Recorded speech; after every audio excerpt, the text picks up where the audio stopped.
Mia Torr. Hey, Rich, how are you?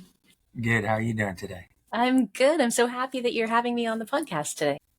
Yeah, I appreciate you being here. I think it's going to be cool uh, walking through your life story for the audience and letting them get a view into your world. Um, I think it'll be highly valuable, uh, especially where you're at now and things that you've Hmm. got going on moving forward. Let me give a brief description intro for you for the Sure. audience. You are a designer, a Hmm. podcaster, and community builder. Hmm. You're the founder and connection architect of Authentic Networker, which was established in January of 2013 with over a decade of coaching and professional training experiences. You facilitated 2,000 plus networking events, empowering solopreneurs, leaders, and organizations to gain more clients and referrals. You scaled a global networking community across 120 cities in just 3 years and enabling meaningful connections worldwide.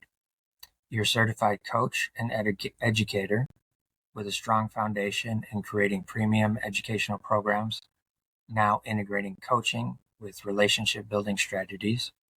You're a veteran event strategist and nonprofit leader with 25 years of experience, including roles in museum education, community board leadership, and music programming, which is an amazing array of things that you've done. It sounds so fancy when you put it all together like that. But yeah, that's kind of Yeah. the intent, Hmm. um, because we don't always like to toot our own horn, Yeah. and so I tried to make sure that I do that for guests, because I do believe that every story is powerful Hmm. for the audience, and so I just want that to be up there at the beginning, so they just have an overall feel, and Yeah. then we can get into your life story and expand on that further. Well, thank you for tooting the horn. It feels like this horn has a lot of keys. It's not Okay, it's not just a trumpet. It hasn't just got three. It's a sax at least. There's there's perfect. a lot of different buttons on this particular horn. So thank you for the wonderful introduction. For sure, for sure. So the only scripted question that I have is the first one, and it is going to set the tone for the entire podcast, and that is, where were you born, and what was life like as a kid for Mia? Well, I love your question and I love where it grows. I can only answer the first one succinctly. I was born in Toronto, Ontario, Canada, which is where I am now. And life as a kid was very rich. One of those horns with lots and lots of buttons. So which one shall we choose first? I am a very adventurous soul. So Okay. as a kid, I was a little bit free range. I was a latchkey kid. I was let out the door at the beginning of the summer, and I did not come home until my mom lost her voice yelling for me to come in for dinner. And during that time, I was running through forests and scaling walls and, you know, crashing my bike and leading the other kids in the neighborhood. And I tried to sell everything in our basement once because I opened up a shop. My parents were horrified. So the most trouble I got into was always doing something entrepreneurial. I was trying to sell things, or I opened a bank at one point as a kid. Uh, that was the summer side of my childhood. So very adventurous. Another piece of my childhood is that my family business was a music school. And Oh so wow. growing up, my dad ran a music school, which he had started with one student back in the 60s, and then he ended up with one teacher and one class. And over time, he grew that and grew it. So by the time I was, goodness, maybe 10, he had 2,700 families in one location for his music school. Oh And wow. so my mom used to take every Friday off. Now that I'm a mom, I appreciate this. Who will give me Fridays off being a mom? She would just go and do her mom thing. Who knows what she did?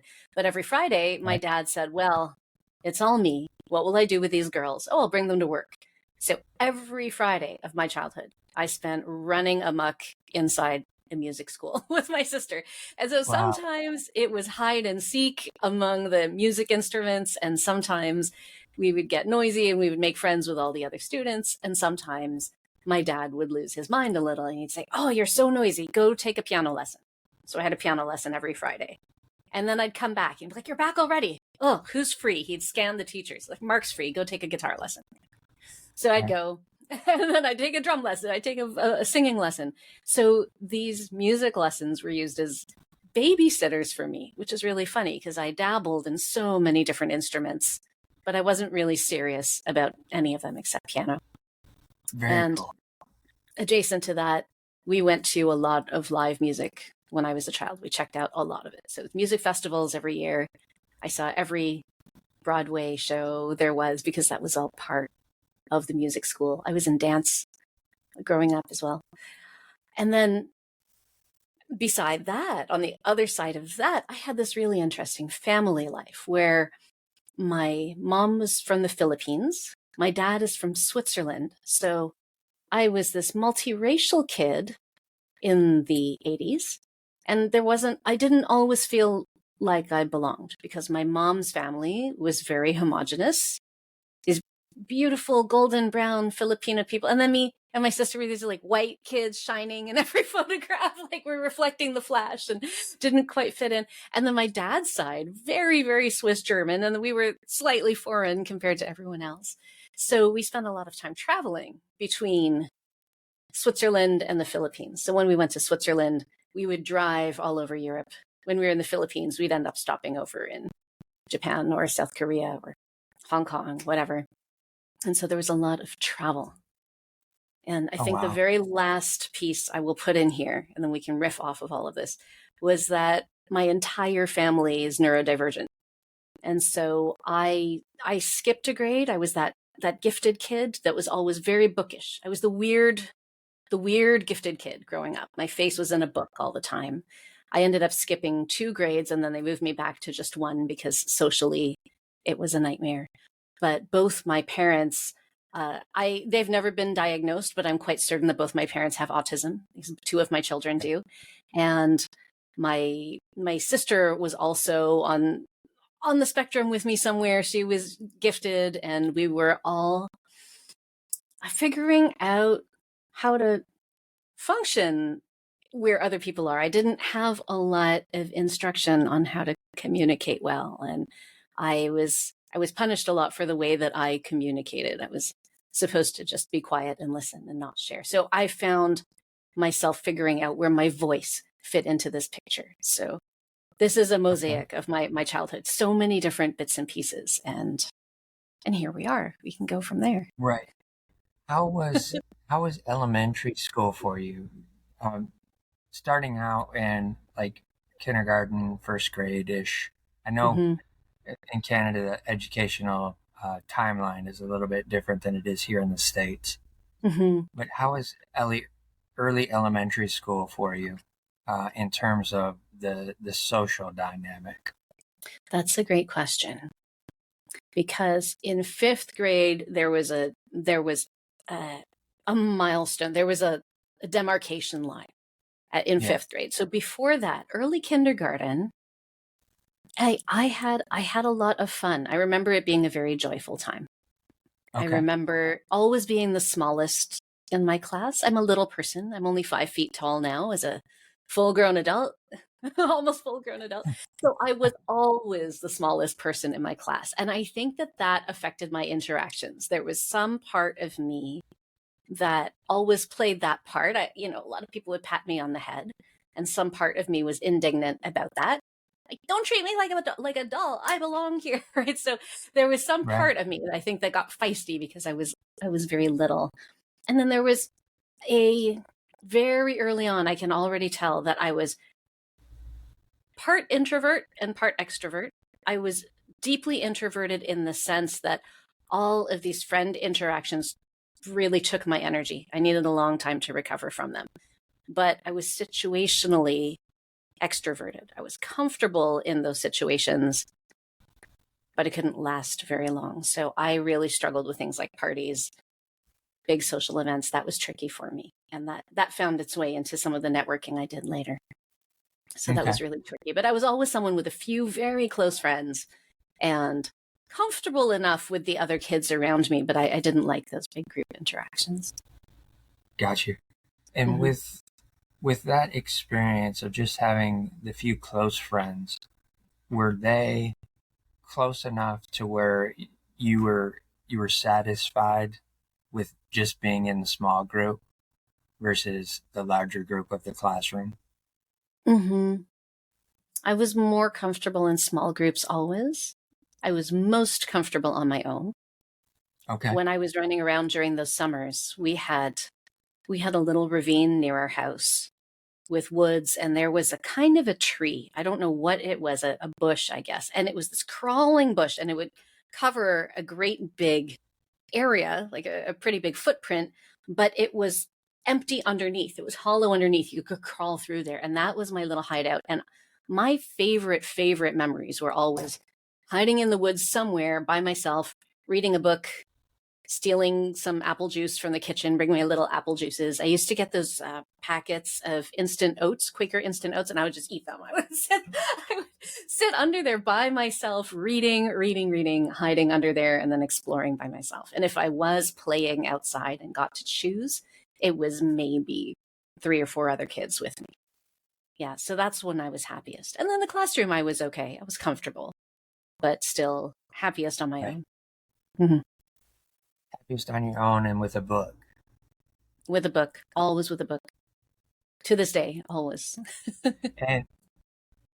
and with being in those books, was that as you look back on it now, was that a form of escape, or was that just a form of finding out more about the world and what was around you? It was both. Very much both. Okay. I have often used books to escape goodness, almost the way you would an addiction. I use them to numb. I use them to isolate. I use them to procrastinate, but I also use them to grow and explore. And I love reading other people's perspectives. I love seeing the world through so many sets of eyes that aren't mine. And I love how I can read a book and realize how many ways there are to live this life that are not the way that I've always taken for granted. And that was something that was apparent to me very young, because what's coming up for me right now, unrelated to books, was one time when I visited the Philippines. I must have been 8 or 9. I think it was 9. We were driving through Manila, and there's an area in Manila called Forbes Park, which is rich. Yeah. It's a lot of big, beautiful houses with 3 and 4 and 6 car garages. It's really where the upper class lives. They have this Italian shingled roofing, and it was typhoon season. A typhoon had blown through the night before. So there were floods everywhere. People were out on the streets. We're crawling through Manila traffic past Forbes Park. And right beside Forbes Park, boarding up against it, is a slum. And there was a slum made with little shanties, little tin shacks with corrugated metal, and just so many people living in such a small space. And many of them were showering in the gutters from the runoff from the typhoon, because they've got running water now. They'd be out there showering. And the day after the typhoon, all of the Italian shingled roofing that had blown off the houses in Forbes Park were now on the houses in the slums. They'd collected them all and sort of done up the corrugated shacks with the Italian shingled roofing. And the moment where all of this hit home for me was sitting in this car, looking out, being this Canadian kid who's really taken my privilege for granted. And I came face to face with a young girl exactly my age. Literally, her face was right up against the car. My mom had been telling me that a lot of people from those slums at that time were known to push their children into the street to beg, but also in hopes of an insurance payout in some way. And I was horrified by this idea. I don't know how prevalent it was, but I had this idea that these kids were out in the street because someone was hoping they'd be hit and someone was hoping they'd get some money from it. And this little girl looked at me and I looked at her, and she was gaunt, and her eyes were they were so dark and so deep and so hollow. And she just stared right through me. And then in a moment, her other friends came up to her and they just whooped with joy. And there was so much joy, and they all took off. And I had this moment where I questioned everything. I questioned my ability to eat and sleep and breathe clean air and live where I lived and have a roof over my head, all of these things. And then I also questioned how that amount of joy could be present in a life that I viewed so full of lack. And I was 9. I felt all of those things and I didn't have words for them. So when we come back to reading, that was the sense I got from reading. When that happened to me, I read books differently. I started to really explore world literature and other places and other ways to live. I started wallpapering my entire room with maps from National Geographic. My parents used to subscribe. I'd take out the little map every month and I would stick it up on the wall. My whole wall was covered with these inserts. And I memorized all the countries of the globe and all the capitals and all the flags and all the cities. And it wasn't so much an academic exercise, but the sense that there was so much that I could experience with my own lifetime, but I wanted to invite all of it in. Right. Through books, through reading, through others. Right. And how often during your childhood would you take trips to the Philippines? Every couple of years. Okay. We traveled every year, but it wasn't always to the Philippines. So it was maybe every 2 or 3 years. We ended up going back to Manila, and I would go for a month at a time. My mom didn't think it was worthwhile to go all that way and just stay a week. So I'd be pulled out of school, usually over Christmas. That was quite often when we went. And I'd go and hang with my cousins and get mosquito bitten, eat all the good stuff. And yeah. So even in childhood, your parents are exposing you to multicultures. Mm-hmm. So you have a broader perspective on the world in terms of other cultures, other nationalities, based on your family's travels. Yes. And also based on my experience growing up in Toronto, because it is one of the most multicultural cities in the world. Yes. And so in a class of 25 students, you might have 16 or 17 different countries represented. So my classmates were from all over the world. And it was something that I think I took for granted until I started traveling. And I remember traveling to the States. We would do these driving trips, and there were some places we would go, and I think, oh, everyone is white here. I wasn't used to that. I didn't know that was a thing. So there were these perspectives I was so curious about. Yeah, with me being here in Metro Detroit, I understand that perspective, because where I'm at, in between Detroit and Port Huron, which is where we have the 2 bridges going into Canada, and where a lot of the commerce takes place in those 2 cities.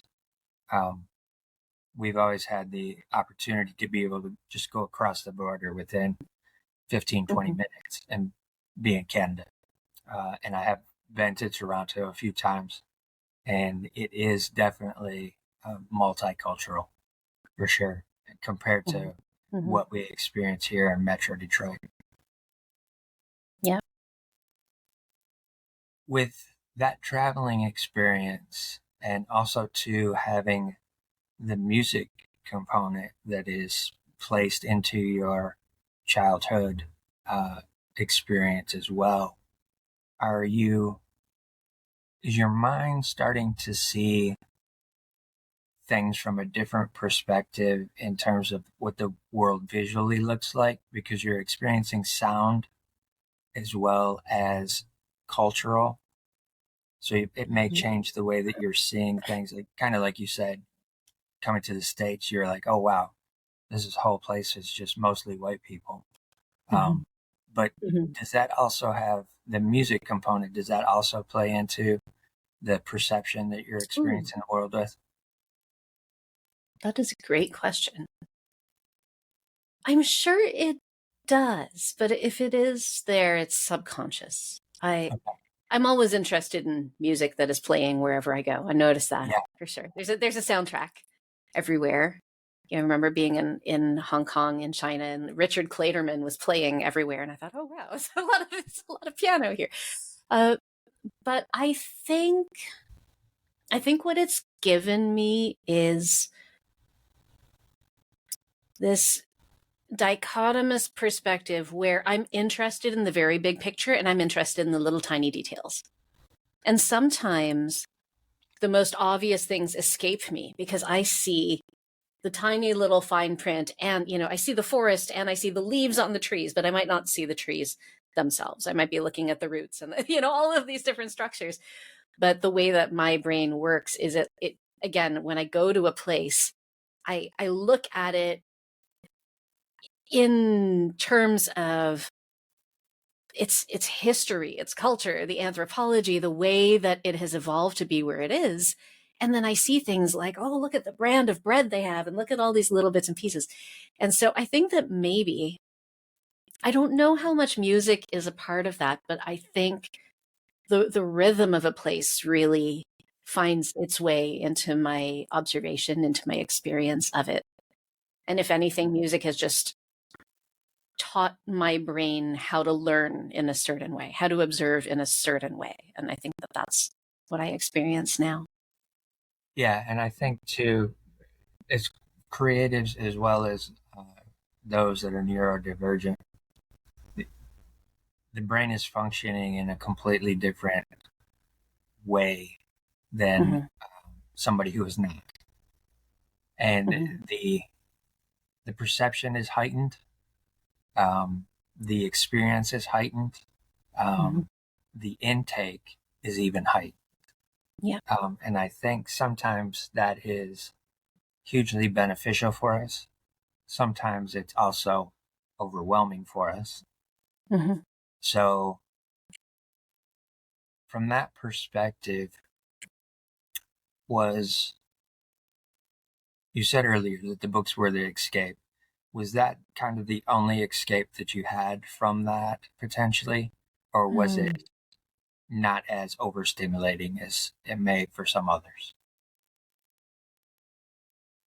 That's a really good question. I think that I reach for escapes beyond books. I tend to have an addictive personality, as I think a lot of creatives do. And anything I hyper focus on would become an escape.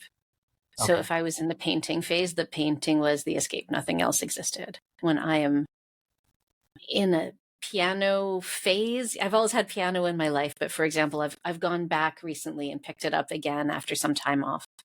I'm playing Claire de Lune again now, and when I'm in there, nothing else exists, right? That's an escape. I'm living my entire life story through that piece when I'm playing it on the piano, and I can trace that back to childhood too. So Okay. some of the escapes were healthy, some of them not so healthy, but if it if it triggered some dopamine, right? If it really turned into a little bit of focus, it would trigger hyperfocus, and I would often use that to escape from responsibility Okay. or That things that felt heavy. sure. That's where I Mhm. was about to go. Yeah. What was it that was creating that need to, or that feeling of needing to escape in a way? Was there Mm. some interdynamics that were going on around you, or was it just an overstimulation scenario? Ooh. There have been both in my Okay. life. It could be either. So All at right. any point in time, it could be one or the other of both. I think that when I started to feel it, there were a few times when I started to feel it, but it was often around the heaviness of expectations. If there were expectations placed on me, I did not want to engage with that work. And I think my feeling was so much is being expected of me. I'm going to engage with this when I have a clear space to think, when I've got the time to do it properly. And then I'd put so many obstacles in between myself and creating that time that I just wouldn't engage with it. And then I'd end up with this last minute thing that I think a lot of us are really, really drawn to, completing things at the last minute, because finally there's adrenaline that's helping to push it along. And I often felt the words being used toward me were very expectation heavy, especially, I told you, at that fifth grade mark. Right at the end of fourth grade, they did gifted testing, and they'd go, and there were these psychologists who would come in, and then there were 3 or 4 phases of this testing. So the first was a multiple choice with all the kids in the library for an hour. We're filling out these little Scantron cards, and answering all of these questions. And then I guess based on that, they would take a subsection of the students with some thresholds of answers, I don't know what, and then they'd put us through round 2 and round 3, and I ended up going through all the rounds. And at the end of that, I got the highest gifted score that my school had ever received. And so all of a sudden, there was these meetings. They're like, should we skip this child 2 grades? What should we do? She's reading at a 10th grade level. She's all of this stuff. And they were trying to figure out how I fit in academically. What they ended up doing was accelerating me from, I was put in a 5-6 split class that year. And I began in grade 5, and they just sort of quietly graduated me from grade 6 at the end of the year. Right. And so I did both curriculums in that year, and then started the following year in 7th grade. Now, remembering that I'm a very tiny person, 7th grade started, I was 11. I was probably the size of a 9-year-old. And I was in a 7-8 split. So there's 8th graders in there who are 13 and 14. And I'm walking in, this tiny little kid, and I immediately become the target for every bully. And I immediately become the focus of every teacher. Right? This thing happened where the teachers are like, oh, the smart one is here. And what also happens in that year is that independent work projects start coming up. And all of a sudden, I'm the kid who can ace every test, but I cannot complete the homework. I don't have the time management. I had severe undiagnosed ADHD that wasn't caught because I was floating around on this. I had a photogenic memory. So I was just doing really well on all these tests.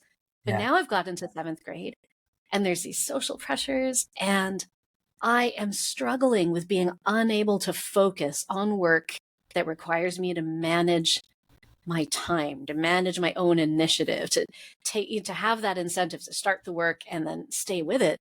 And my brain would spin, and then I just felt like a failure. I felt like I was letting everybody down. And that is where a lifetime of anxiety and depression began to take root, because I started flunking these projects, flunking them, utterly flunking. I would sit there, and everyone around me would be completing the work. And I had so much opposition, so much pathological demand avoidance that I couldn't, even with everything cleared in front of me, all the distractions gone, it felt like I was touching a hot plate, even just starting that project.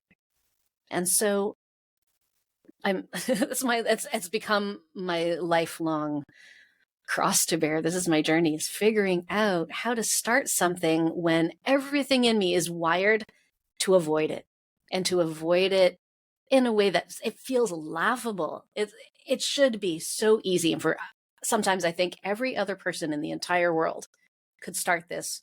Why can't I start? There must be something broken. There must be something completely wrong. And I think it's the heaviness of expectations that really puts me in that space, because it never really left me. That followed me through high school, through university, through entrepreneurship, everywhere. Got you. Okay. Yeah. With being presented with opportunity to go and move up into grade levels, there had to be a specific teacher, I'm assuming, that recognized that within you. Yeah. And when that took place, you're saying as well, you're starting to see these teachers recognize the fact that, okay, now she's in our grade level, this new student who's highly intelligent, gifted, able to complete all these things. Were there any of those teachers that recognized the other side of that and tried to give you some comfort or understanding? Or was it all just focused on, she's super gifted, let's move her forward as fast as possible? I don't think anyone caught it. Okay. Honestly. Yeah. I don't think Okay. anyone caught it. And I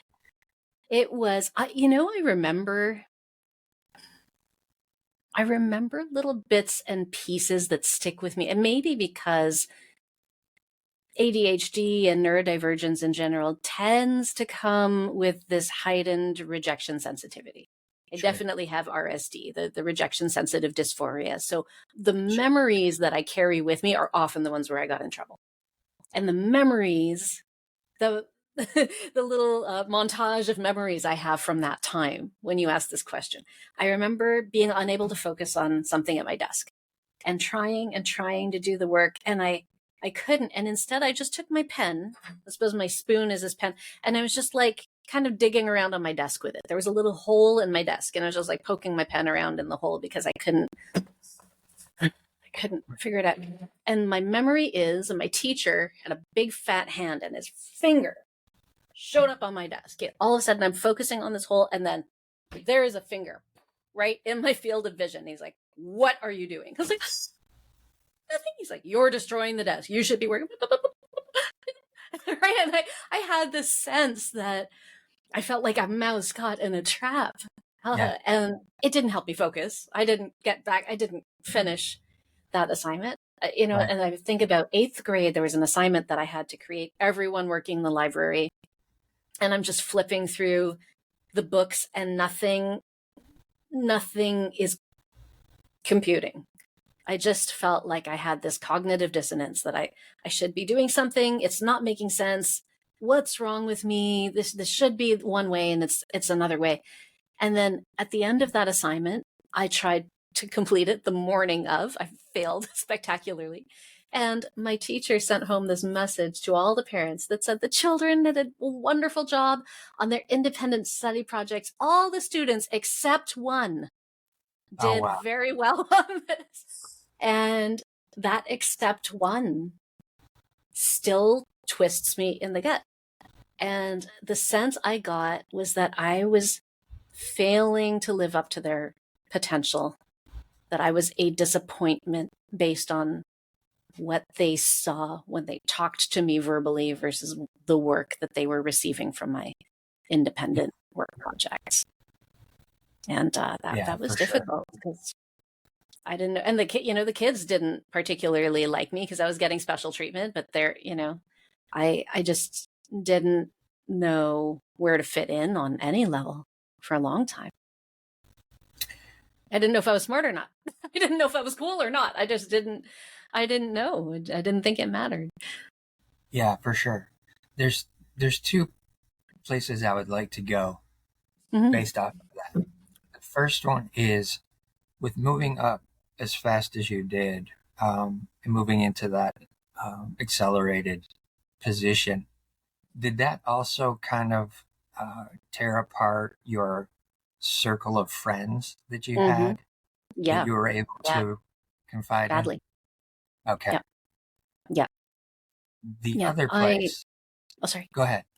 No, you finish the question, then we'll go there. The other place is, at this point in time, are your parents seeing that, yes, you're being offered the opportunity to excel, but she's struggling? Are they seeing that at that point? Yes, but they didn't name it that. So that's the faster question to answer, is my parents would see that my grades were swinging like a pendulum.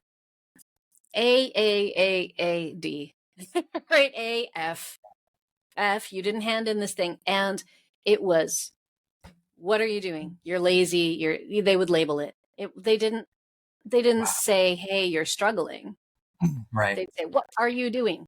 Get out of the, I had a little bit of Asian tiger mom happening on my mom's side. I would bring home a 99 and they'd say, where's the other 1%? And they had a chip on their shoulder about it, right? They really believed that you're the smartest. And they would say these things like, from a place where their child should be doing better than this. You're so smart. Why are you screwing up? It was that sense that I got. And something that I really struggled with my dad around the music schools. When he had his music festival every year, he would give these big scholarships to all the kids who were the best piano players. And then behind their backs, he would often just talk smack about the kids who didn't do well on the festival. Oh, did you see that one kid who screwed up? Right. And I really took home the message that the only value to my parents were the cream of the crop. Right. If you were average or if you were struggling, it was not a growth mindset at that time. You were stupid or, you had bad parenting or something, that it wasn't kind. Yeah. And when I messed those things up, gosh, what a difference it would have made in my life for someone to sit down and help me figure out where the struggle was. But that never happened. They would just come down on me hard. And so I'd freeze, I'd hide. I was scared. I remember having a D once and I tried to change it to an A. It was like a capital D. And I thought, well, if I take a pen, what pen is matching the ink? I was trying to forge signature. Like, it turned me into a little criminal trying to trying to fool both sides, try masking so hard that I lost my identity on both sides. And then the social side of it was brutal. It was absolutely brutal. I had a small group of friends. Again, I was a little bit on the weird bookish side growing up. I wasn't quite athletic enough. I wasn't quite cool enough. And so I had a little group of friends who were quirky like me, and it was great. But once I left their grade, they're like, oh, you think you're too good for us? Well, okay, little Miss 7th grade, you go to your little, but are you still my friend? So now I'm in this grade 7 and 8 class.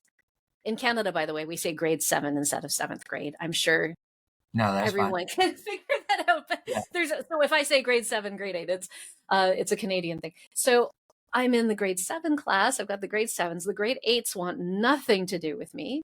The grade 7s don't know who I am. They're like, why is this grade 5 here? Oh, she's joining us. And there was a girl named Katie. I know her last name. I won't say it, but Katie M campaigned to get me banned from the school dance. She said she should not go to our dance because she's 11. 11-year-olds aren't allowed. And I didn't know how to advocate for myself. I didn't have a backbone. I didn't know what to do. I was just used to being this tag along. And that got worse and worse. In high school, I didn't admit to anyone that I was a year younger because I had been treated so badly in the last 2 years of elementary school. And so I got to 9th grade, which is where we start high school. So I was a freshman in high school. And I didn't actively lie, but I just didn't talk about it. And no one really talked about it. So it was fine. 9th grade was great. But then 10th grade came along and everyone started getting their learner's permits and their driver's licenses. And it eventually came out that I was a year younger than everyone else, at which point all of my friends dropped me and all of my friends started accusing me of having lied. And I became a pariah again in the 10th grade. And I started having suicidal ideation and acting out by, dating all kinds of boys and trying to figure out, like, just desperately trying to fit in, trying to be cool, where somewhere inside I felt hollow. Now I wasn't keeping up with academics because I was trying so hard to be cool. And it felt like my social fabric unraveled from 5th grade all the way through until college or adulthood, when I started having to deliberately put those pieces back, deliberately figure out how to create my friend group. Right. And it was really damaging. Yeah. Yeah. You mentioned your sister a little bit earlier. Mm-hmm. Did you have any other siblings? Sort of. My dad has a first marriage before my mom. Okay. And so I had an older half brother and half sister from that marriage, but they were 13 and 14 years older than me. So they weren't part of they were extended family, really. Sure. So in my nuclear family, it's just my sister and I. She was 5 years younger. Yeah, I have a similar situation like that. I have an older sister who's from my dad's previous marriage. Mm-hmm. Mm-hmm. um, did she experience the same type of scrutiny from your Mm-hmm. parents as well? Oh my goodness, yes. Okay. Did I talk to you about my sister when we talked last? Have you No, heard my sister's story at all? Okay. no, no. So, would you like to hear that? My Sure. sister is, first of all, close to me now. And secondly, probably one of, if not the smartest people I have ever met. She is brilliant. She is just, she is someone who looks at the world with eyes wide open and takes it all in. And I'm very incredibly impressed by her. In her 8th grade, she was 5 years younger than me. I had gone to university and I had come home with dial-up internet. No one in the world had dial-up. It was 1995, I think, or 96. I came home and I had the internet. I was like, check this out. It's so cool. I brought it home. And so she starts logging into the internet in our basement. And this young woman with unchecked dial-up internet ended up in internet chat rooms at their very earliest, the earliest stages of the internet. And she ended up in an online relationship with a young man who's probably 17, 18. And he was an anarchist and he lived in New York. And at this point, my family began to unravel. My sister became very angry. She decided that the middle class was the devil and that my parents were part of the problem. And my sister, just under the influence of this new partner of hers, right, started fighting back against our family. She starts swearing. She starts, presenting herself differently. She starts getting angrier and angrier and angrier. And she ended up running away when she was 14. She disappeared off the face of the earth. She was on the missing persons list for a while.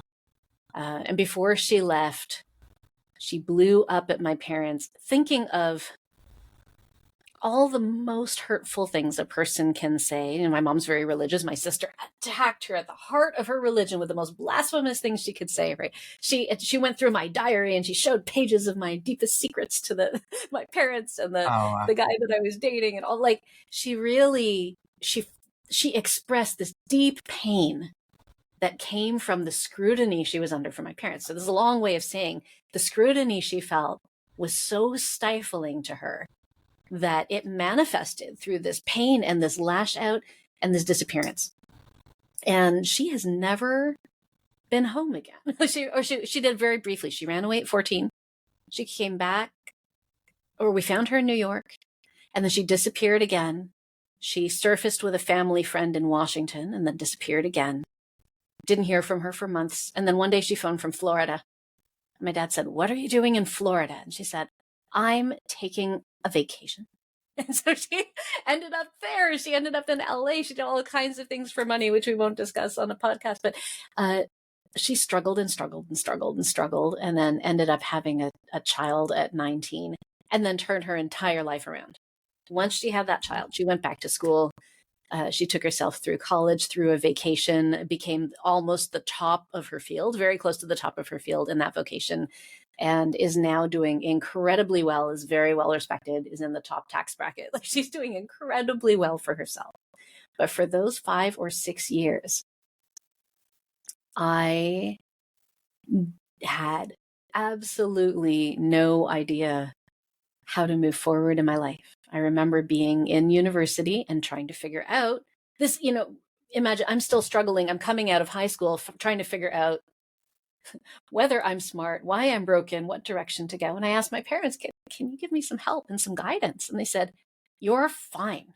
You're the smart one. Your sister is the problem." And my mom would phone me and say, "Why is God punishing me?" And my dad would phone me and say, "Your mother is crazy." And I was this person in the middle. I was like the UN diplomat, feeling like I'm trying to hold this family together. My sister is calling me and she is telling me all the things she's up to that are just inappropriate. And I didn't know yeah, what to say to my parents. And I correct. really felt like I was this monkey in the middle, beholden to silence by every side, unsupported, growing up very, very fast and trying to find my feet forward. So this is a very long answer, but the scrutiny of my parents and their failure to communicate except through criticism affected her so deeply that it tore the family apart. And I think we're still feeling the effects of that many years later. There's this little undercurrent of things unsaid, that if Yeah, someone has an argument with someone else and the phone hangs up, the answer is, well, she's always been like that. You remember back when. So there's a little bit of grudge still being held there. And sure. I've seen what it's like when you can't have conversations with your parents. Yeah, it's a difficult thing um, to overcome the expectations that the parents put on the children, Yeah. and how that plays out across a lifetime as well. Mm-hmm. Yep. Being in high school, and as you kind of mentioned, started dating boys and having that type of interaction with others. Did you feel any validation from that, or Mm-hmm. was that again another place where you're trying to turn for some understanding and potentially what's taking place? Mm-hmm.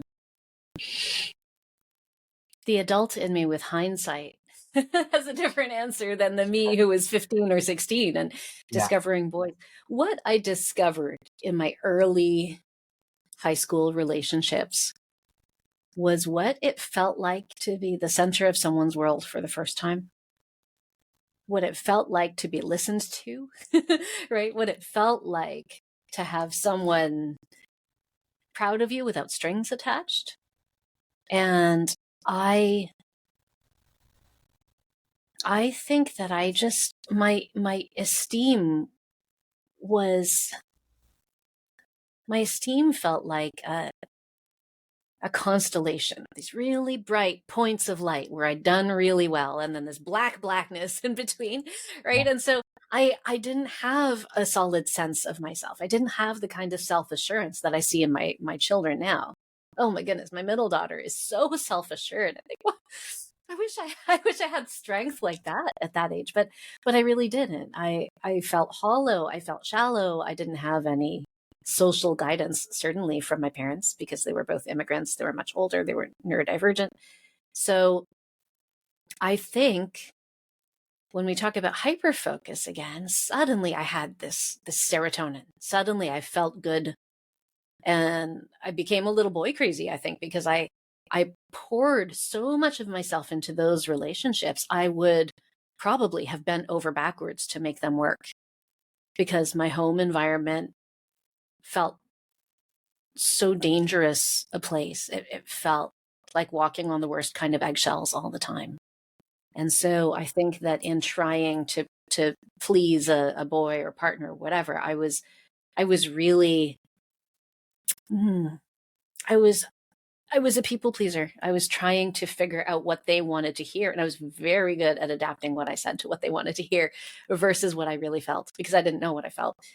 And I regret, maybe we all do, that I had to learn a lot of those social and relationship skills by messing up. You know, I really had to learn them the hard way. I didn't have any guidance to help me. I had to show up, and I had to fuck up. And then I had to, and then I had to realize, oh, this is why you don't lie to people. This is why you don't cheat on someone. This is why you don't say what someone wants to hear instead of what you really think. I had to learn each of those through really difficult experience. And all of those lessons were so painful. They're character building. I'm Yeah. glad I learned them. I regret that I had to learn them the way I did, but I'm glad that I'm a quick study. When I feel pain like that, I'm like, well, not doing that again. So it's it's helpful to have gone through all that. Sure. And that's a superpower, right? Being able to recognize that quickly, Mm-hmm. the further along that you go. Yeah. But what I'm seeing as well with the storyline so far is that you are adapting to the environment quickly, Mm-hmm. but you almost inadvertently to you were put into positions and places where you didn't have a natural timeline of uh, growth, a natural timeline of getting acclimated Mm-hmm. to a grade level or a group of friends or different things like that. Yeah. You were just constantly being moved in different directions, and then even with your parents having the music school and being there as well, you're seeing this side of them that is kind of highlighting the ones that excel, but also kind of denigrating the ones who may Yeah. not have been as talented. So Mm-hmm. uh, it's a strange dichotomy that you're experiencing in terms of validation. Yes, very much so. Very much so. So And it's very a continual seeking for external validation, because what you're saying is absolutely right. Bouncing around between these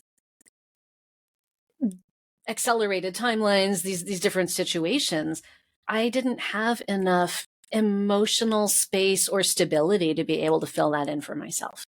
yes, And from my social experience in school, I learned that it is not okay to be yourself. As soon as I am me, I get rejected by everybody else. So if I pretend to be cool, if I pretend to be something else, or if I show up the way they show up, I'm a really good mimic.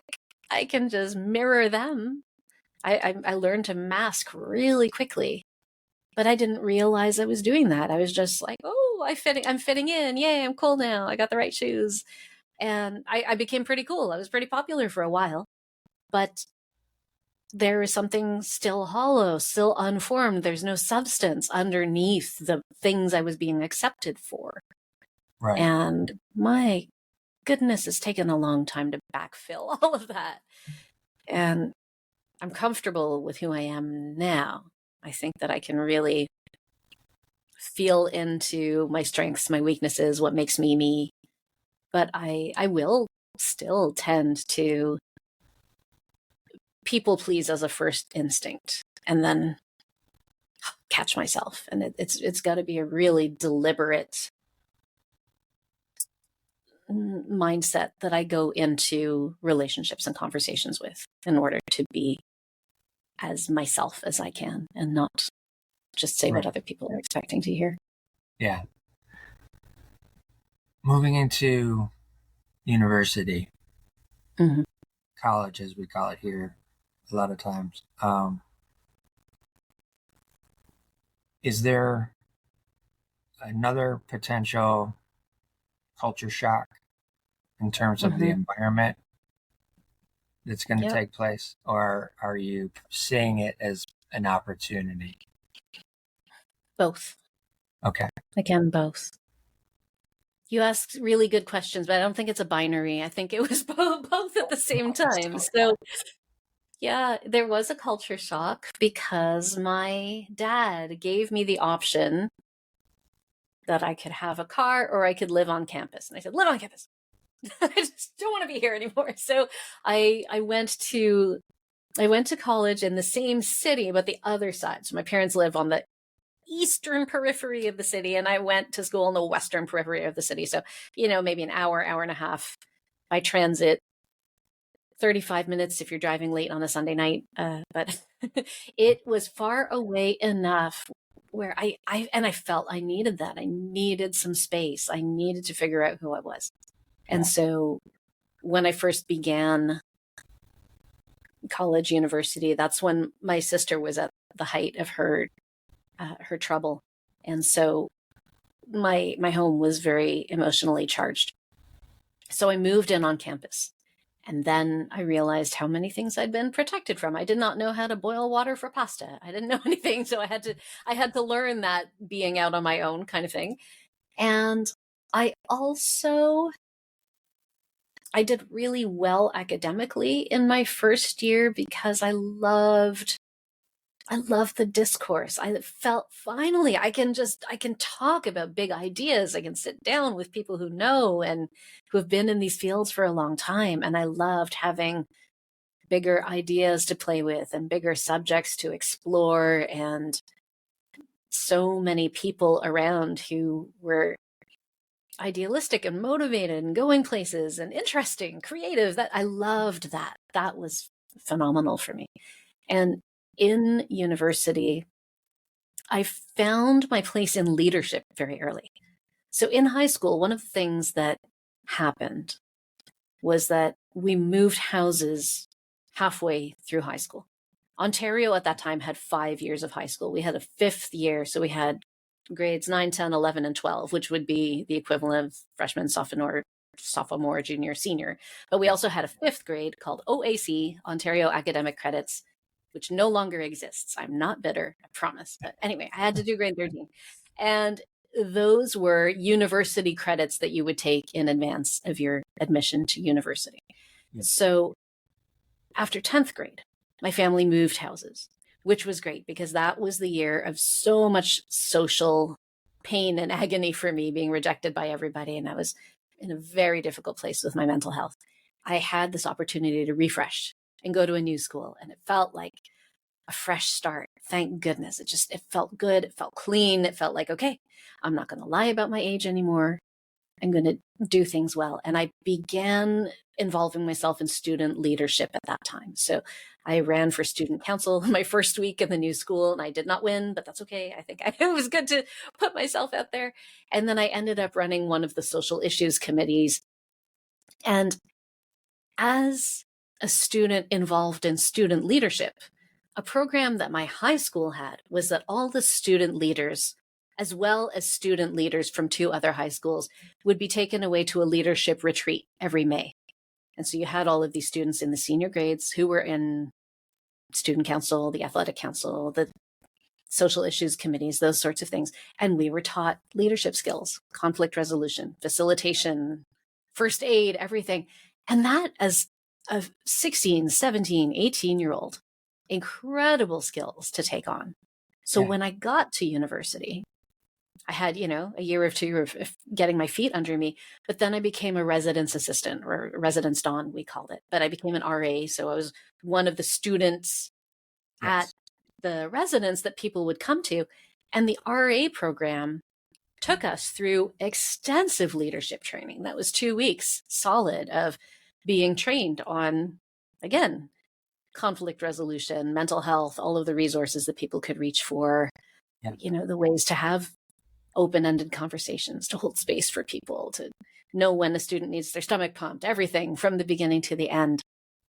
And that experience felt like it aged me 10 years in a good way. I felt all of a sudden like it equipped me for leadership in my life, for personal leadership. It gave me a much stronger sense of who I was. And that led me into a lot of the things that I've continued to do since.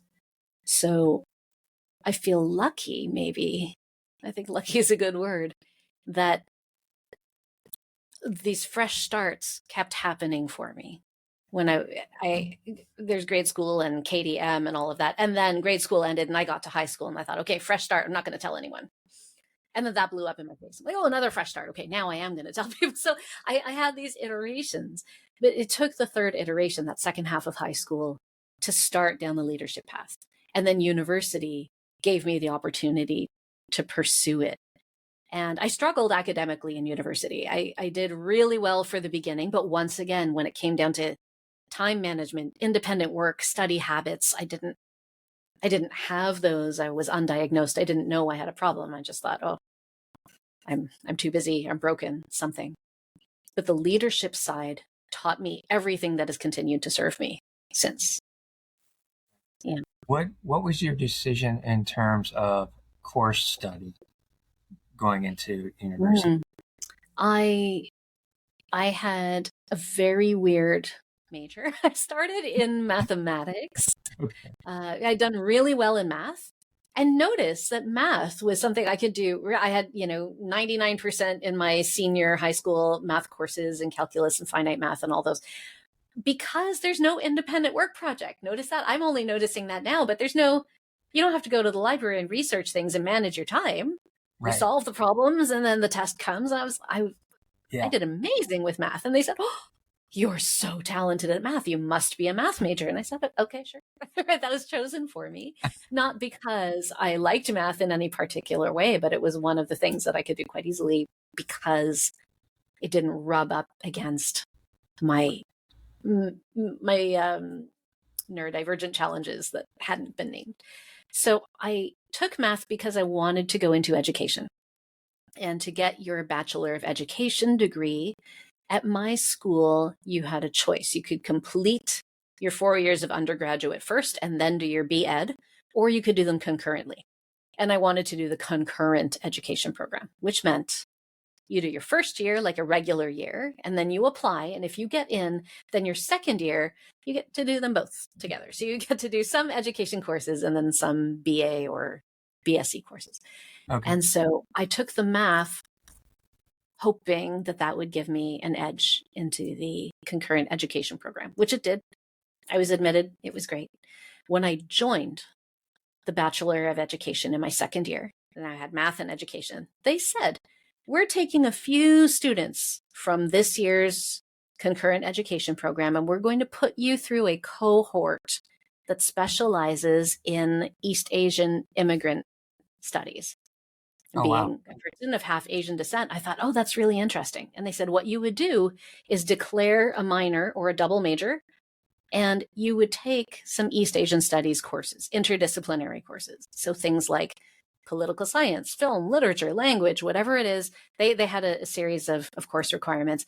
And my education studies would be conducted in a much smaller cohort where we focused on diversity in education. What does it feel for immigrant children who are now landing in Canada, and how can we create a better educational experience for them? They had these for different groups, but the year that I joined happened to be East Asian Studies, and so my major ended up being a double major in math and East Asian Studies with a Bachelor of Education on the side. So that was really interesting to me because the math, I loved it. Problem solving was fun.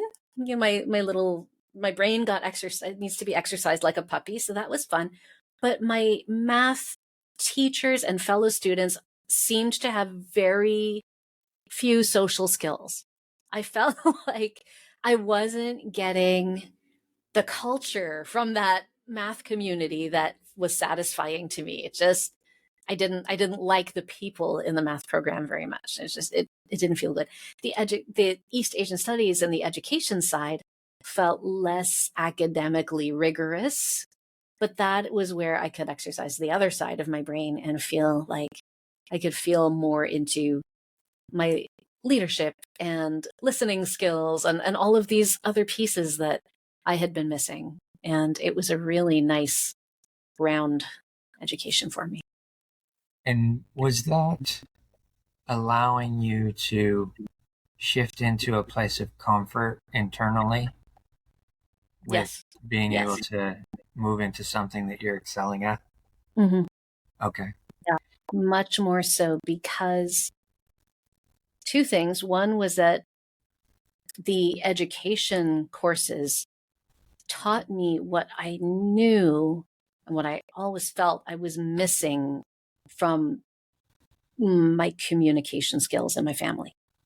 Okay. I felt like I came from a group of people who didn't listen, and I came from this family that really prioritized academic achievement above everything else. And being in education and just seeing the level of support for every student, every learner, these different types of learning, different levels of learning, different ways to scaffold ideas and different ways to accommodate people who are different thinkers.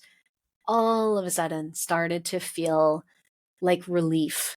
It started to feel like, oh, okay, I had felt it, but I'd felt it as this discomfort or this anger with my parents or this, why do you only care about them? And finally, I was getting what I wished I had gotten from my family. I can imagine. Yeah. I can imagine that was a big shift for you. Mm-hmm. Did you carry over any of the creative things into university? You mentioned painting, you mentioned the reading, you mentioned the music that your parents had going on. Mm-hmm. Did you take any of that along with you, or was that kind of set off to the side so that you could focus on this other thing? It was sidelined except for writing. I continued writing throughout, and there's a lot of writing in university in general, but I also took creative writing classes. Okay. So the East Asian Studies classes that I did, I tended to choose those that leaned toward language and film and literature. And so I got to do a lot of reading and writing, and then also took creative writing courses as my electives. And so I had a chance to express myself through writing, which is something I had always done. And so there was less painting, there was less dance, but there was this writing that I was immersed in and I really enjoyed. The opportunities that you're seeing with being in university, starting to really be able to excel with doing the courses, are you interacting with the other students at this point? Is that enhancing that for you as well? The ability to interact and create a group of friends and stuff that is becoming a little bit more than what you had in elementary, junior high, high school. Yeah, absolutely. I made friends within my classes, and then within the residence itself. Yeah. I mean, you're living with people, you're with them 24/7. You're playing crazy residence games all year. We would play assassination. I don't know if you've had any version of this, but it was this game in which we have to go into assassination for a second because it was hilarious. It was a game in which you may have played some version of it. You were given a name at the beginning of the year, and you're given a water gun. You've got to figure out who this person is, and you've got to get them with the water stream from your water gun when they're outdoors. They can't be in class. They can't be inside. And so we would stalk each other, and you'd watch people's comings and goings, and you'd sit by the window for hours, and they'd come home from class. You'd bolt out like, and get them. And there's a different kind of bonding that takes place. So I got to know people through that. But I think I was still othered. Okay. And here's an interesting thing that has come up for me. And I see this in my children as well a little bit. I was not comfortable in the main group of students. I never have been. And maybe the music school planted this seed, but when we were with the music school, we have all these other kids, but it was kind of staff. Even though I'm a kid, I'm part of the staff, right? And so my friends were often the adults on the staff, some of the kids, but I was more comfortable when everyone's out there being social. I'd be off to the side, and then I'd sort of float in and join and then come back to this group. Yeah. I did that as well in high school with the leadership, the student council, that committee. I would be part of the group, and then I'd come. And I think leadership was escapist as well. I think leadership was a chance for me to speak my mind and like, oh, you have to listen to me now because I've got the microphone. But I was also able to be an introvert because I maybe didn't have to make the same small talk, or I didn't have to be in the larger group. Right. And I'm just figuring this out now as I'm talking to you. So in university, being an RA, my closest friends were the other residence staff, right? The other residence dons, the students who were going through this training with me at all the different residence halls, that there was a group of us who were engaged in that kind of leadership and that kind of learning about leadership, which is very bonding. When you have taken a few days of crazy first aid and role play and We used to do security role play where you'd have students acting like they would in the actual situation, and you're responding in real time.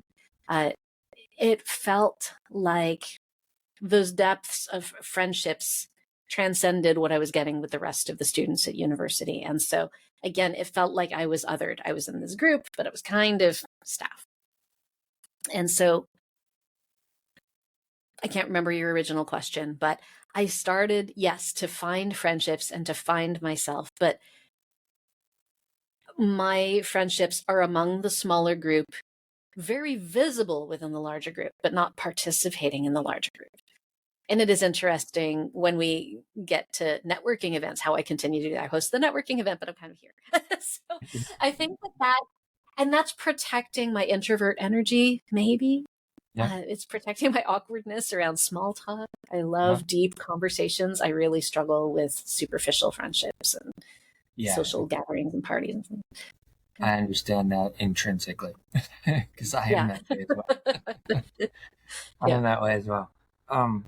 Yeah, I think a lot of times when you are in those positions of leadership, within an environment where you have other people the same age as you or very close to it, it creates that dichotomy of separation that you have to navigate. And I understand it very well.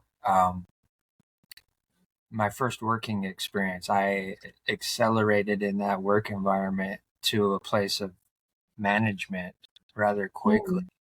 And then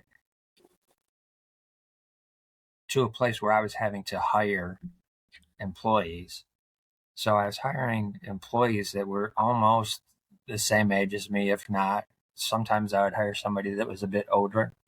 And there was always that fine line of you're the boss, but you want to interact with these other people just because they're close in age to you. So you have multiple things in common. Yes. It's a fine line. But also too, like you said, it allows you at certain points to retreat and kind of regroup, refocus. Yes. Before you have to come back out and be in front again. As you're coming towards the end of that phase of schooling, are you starting to really draw down on what you think you're going to do afterwards in terms of going into the work world?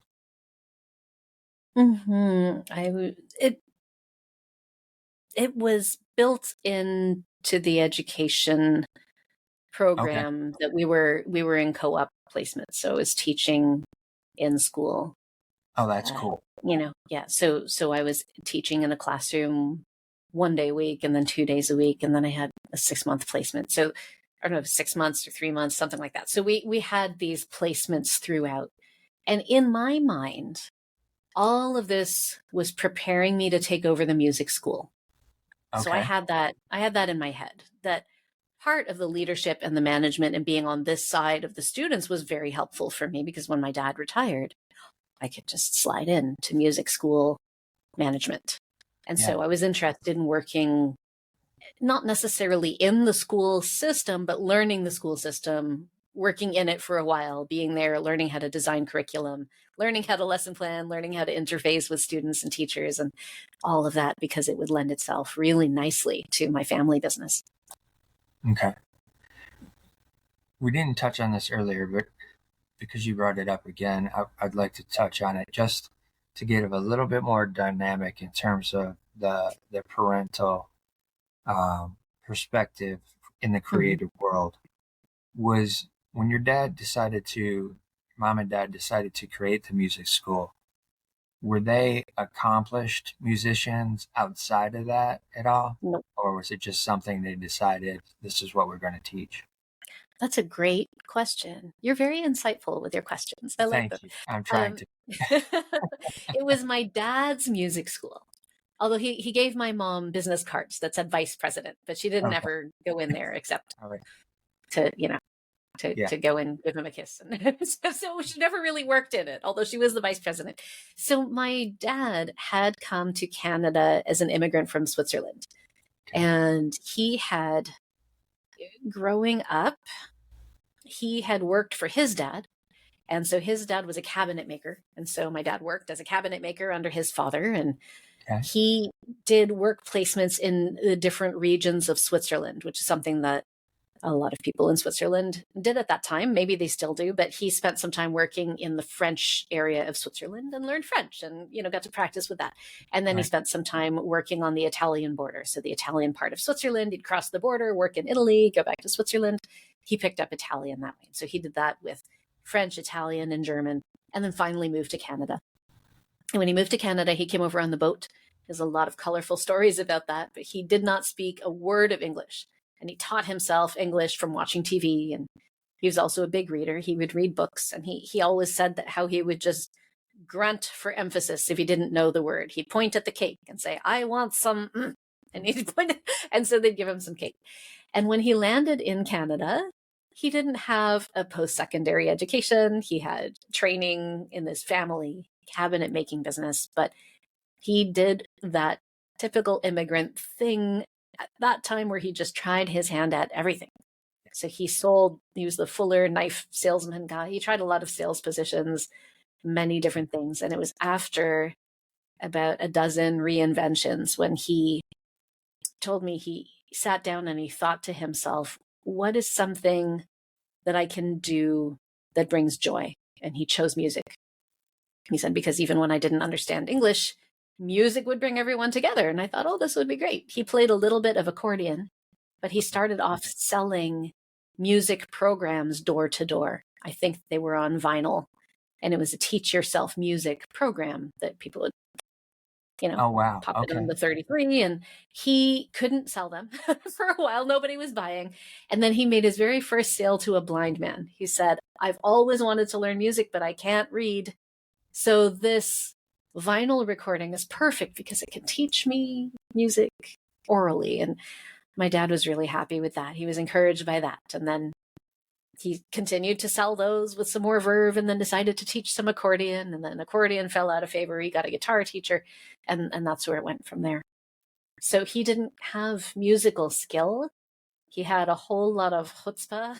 And Right. he just learned from others in the business the beauty of systems. How can I create a system to onboard new students, right? What could this music studio do that others don't? And he realized that a lot of families didn't have an instrument to practice on. So he decided to create a school where people could come and he would give them a loaner instrument for 8 weeks. And that was something that he worked really hard on, and he built that up. And then he wanted them to have a celebration. So he created his own music festival. And these little bits and pieces that he systemized allowed him to grow and to build. And he only did things his way. He did not like to collaborate with anyone else. He was very rigid. This is how they're done. I was told once the only thing worse than a stubborn person is a successful stubborn person, because he would do things his way and there was no going around it. And it took many, many years later until my son was diagnosed with autism. And I looked at my dad and I went, oh, you're autistic. This is why the routines are like this and the systems are like this. And there's a rigidity and there's an order and there's low social skill and there's no collaboration. He had a real genius and so much that I respect. And then a certain way of doing things that I felt was backwards to how everyone else in the world did that. Yeah, but he built it really based on this dogged determination and routine and system, I think is what benefited him. Right. Okay. With your grandfather having the cabinet making, woodworking business, did your mother have any element of where there's a creative flow coming into play? Maybe her parents or anything? Yeah, she was a fine arts major in college. So my mom was in fine arts growing up. Okay. And her entire family, just about, they're all musical. So my mom plays beautiful piano to this day. She still plays well. And at my family gatherings in the Philippines, my cousins have a choir. They will all come together and they will sing a cappella, and it's beautiful, absolutely stunning. So they're very creative, that whole side of the family. Okay. Mm-hmm. Interesting. And did your mom teach in the school at all with No. the piano? Didn't do any of that. Never. No, she was a copywriter at the time she met my dad, so she's got that writing as well. Okay. And then hasn't worked ever since. So she met him and she married him and she had me, and she has never worked. And that was something that was always very curious to me, because I'm constantly pursuing ideas and my mom hasn't been. And that was one area of real friction for us. Because I thought, you've got all this time, you've got all these talents, and she just sort of let it go by the wayside and was very comfortable just reading her newspaper and playing on the computer all day. And I felt really, really oddly threatened by that idleness. That's interesting. Yeah. Interesting, especially because I was judged very harshly around my productivity and my achievement. Right. But it was demonstrated to me by one parent and then not at all by the other. So yes, yeah. I'm seeing that. I'm recognizing Mm-hmm. these things are coming up as well. Mm-hmm. Once you get into the teaching world, finishing out university, what Mm-hmm. does that first teaching position feel like, look like for Mia? Is really intense. Really intense. So the very end of university for me was extremely challenging. I was in what I would now say very clearly was deep clinical depression, but I didn't know it at the time. Okay. And some of it was around, I was rubbing up against that inability to begin, right? That real struggle with starting projects, and all the projects that I would have that were starting would come around exam time. And that was the same time when, as a residence assistant, I'm noticing that all the students are getting stressed and roommates are starting to get at each other's throats and students are getting more drunk. And, there's a lot of things happening on the work side of school. Yeah. I was also running the computer network that year because there was a hiring freeze. The guy who ran our computer lab, he quit like a diva. He said, "I'm out. You try and replace me. See what happens when I'm gone." And they said, "Well, we're not allowed to hire anyone." So they pointed at us existing staff and they said, "Anyone want to run the computer network?" And I said, I'll try. And they handed me the keys, and suddenly I'm running a computer network and learning how to. Oh, wow. Oh my goodness, it was incredible. So there was a whole other side where I was, installing Ethernet cards in people's machines and crawling around fixing computers. And so I had that going on, and I loved that, but I would prioritize that over doing the work. And so I was excelling in the teaching part, excelling in the RA part of my life and the computer part of my life, and then avoiding getting started on the little bits and pieces that were going to carry me through the end of university. So I found that very stressful. And I didn't have the kind of boundaries where I knew how to say no when someone would say, "Oh, Mia, could you do this? Could you do that?" I would just say yes to everything. And I reached a point where I wasn't eating and I wasn't sleeping and I was yelling about math in the night. Like I was waking up yelling. And it was my first experience with severe burnout, my worst experience with burnout. And I've experienced burnout several times since, but there's a particular kind of burnout associated with neurodiversity. Sometimes it's ADHD paralysis or it's autistic burnout that I didn't have words for at that time. But some of the areas where I could not start, I could not finish, I could not function were they came at the intersection of my limitations in terms of executive function and productivity and all these pressures coming from this intense time in school. So I muddled my way through. That's a whole other story, but I struggled through it. I muddled through it. And then we're in this teaching co-op placement that you're talking about, which went into my first year teaching. And some really interesting things happened. One was that I was placed in a very poor school. So my university was it was adjacent to a really poor community, right? Okay. And so it was a little bit ghetto. It was really the city was not putting the same kind of infrastructure in this poor area as they were in the richer areas. And it was interesting. Even the buses that went through looked like they were 30 years older than the buses in other areas of the city. And I didn't understand why. And then I was placed in a school in that area because it was close to my residence. And those students were showing up, and they were struggling, right? So Yeah. some of them were coming to school hungry, and their brothers were in gangs, and they were all immigrant children. Some of them were reading at a first grade level, though I was teaching seventh grade.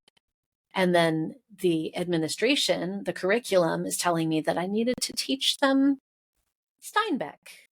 And they can't read Steinbeck. They can't even read Roald Dahl. Like, we had to go back several years, and I'm trying to meet these curriculum objectives with these kids who just can't get there. And I didn't have the skills to be able to scaffold them. I didn't yet have the classroom management skills to be able to handle a class like that. And it was at the time of severe cuts to our education system because of the government we had in place. And I ended up with 37 kids in my class, and they were bigger than me. Like, they were, these kids were 12, right? And I'm only 5 feet tall. So they're bigger than me, and they're stinky, and they're hormonal, and they're grouchy. And I tried so hard. I just poured my heart into making a difference. I was so idealistic. I had these things I wanted to do. I'm an optimist. I saw the best in every single student. I tried so hard, and ultimately started neglecting myself, right? Started neglecting my self-care, started giving myself over to this classroom. And I, again, burnout, right? I burned myself out so badly. And I remember parents coming in to do parent-teacher interviews, and they're asking me, what do I do about my kid? I was like, I don't know. How old was I? 21 or 22 or something. I don't know. I'm a child. I don't know what you do about your kid, but I can tell you how he shows up, right? I had two kids with fetal alcohol syndrome who were best friends, Oh, wow. They had severe special needs. They really, really needed much more support than the school was able to give them. Yeah. And I didn't have any support for them. And my heart is swelling trying to figure out how to make this experience better for these two kids who only had each other. They were best friends, and they would walk around the schoolyard kind of kicking rocks together and talking and like being each other's best friend. And halfway through that year, one of them qualified to go to a special school and one did not, and they were going to separate them. And I just came to this point where I thought, how can I function in this system? I love the teaching. I love these moments of connection. I love the part where I get to make a difference, but I cannot work in this broken system. It was bigger than me. And I was losing my goodness, just losing my sanity. I think my anxiety was through the roof. My depression was getting worse. And so after that year, I decided I would never teach again. I was like, forget that, never again. And it took me a couple of years before I ended up back in education, but I ended up in informal education. And that's when I moved into museums and parks and started curriculum designing from the other side of the educational coin and really finding my place there. But it took that first year teaching of all heart. And I think if I had better executive function, I would have stuck it out a lot longer, but I wasn't equipped enough to be able to find my way through with no family support, with nothing but my own executive function struggle. I couldn't get through it. I couldn't stay with the system. One of the things that you mentioned earlier on that was affecting you based on what you were experiencing, you're having some suicidal ideation. Mm-hmm. And now Yeah. again, you're experiencing a depression that's probably Mm-hmm. even more than what you had experienced earlier on. If you can and don't mind,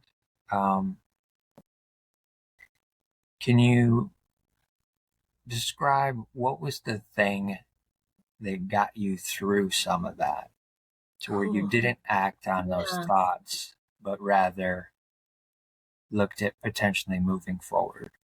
Yeah. Again, such a thoughtful question. I'll tell you what happened. It was depression followed by anxiety. Okay. And so during this period in my life, I lived close to the university. I wasn't on campus anymore, but I was on the 12th floor of an apartment building. I had a studio apartment. I felt so grown up. It was a gorgeous little studio. I was a single woman in the world for the first time, and I was listening to Edith Piaf and dancing around my apartment and making it mine. And I got a puppy, and I was loving my. I had a little Cavalier King Charles Spaniel, and her name was Baggins, and she was the light of my life, and really enjoyed that time with her. And she was probably the best thing in my life at that time.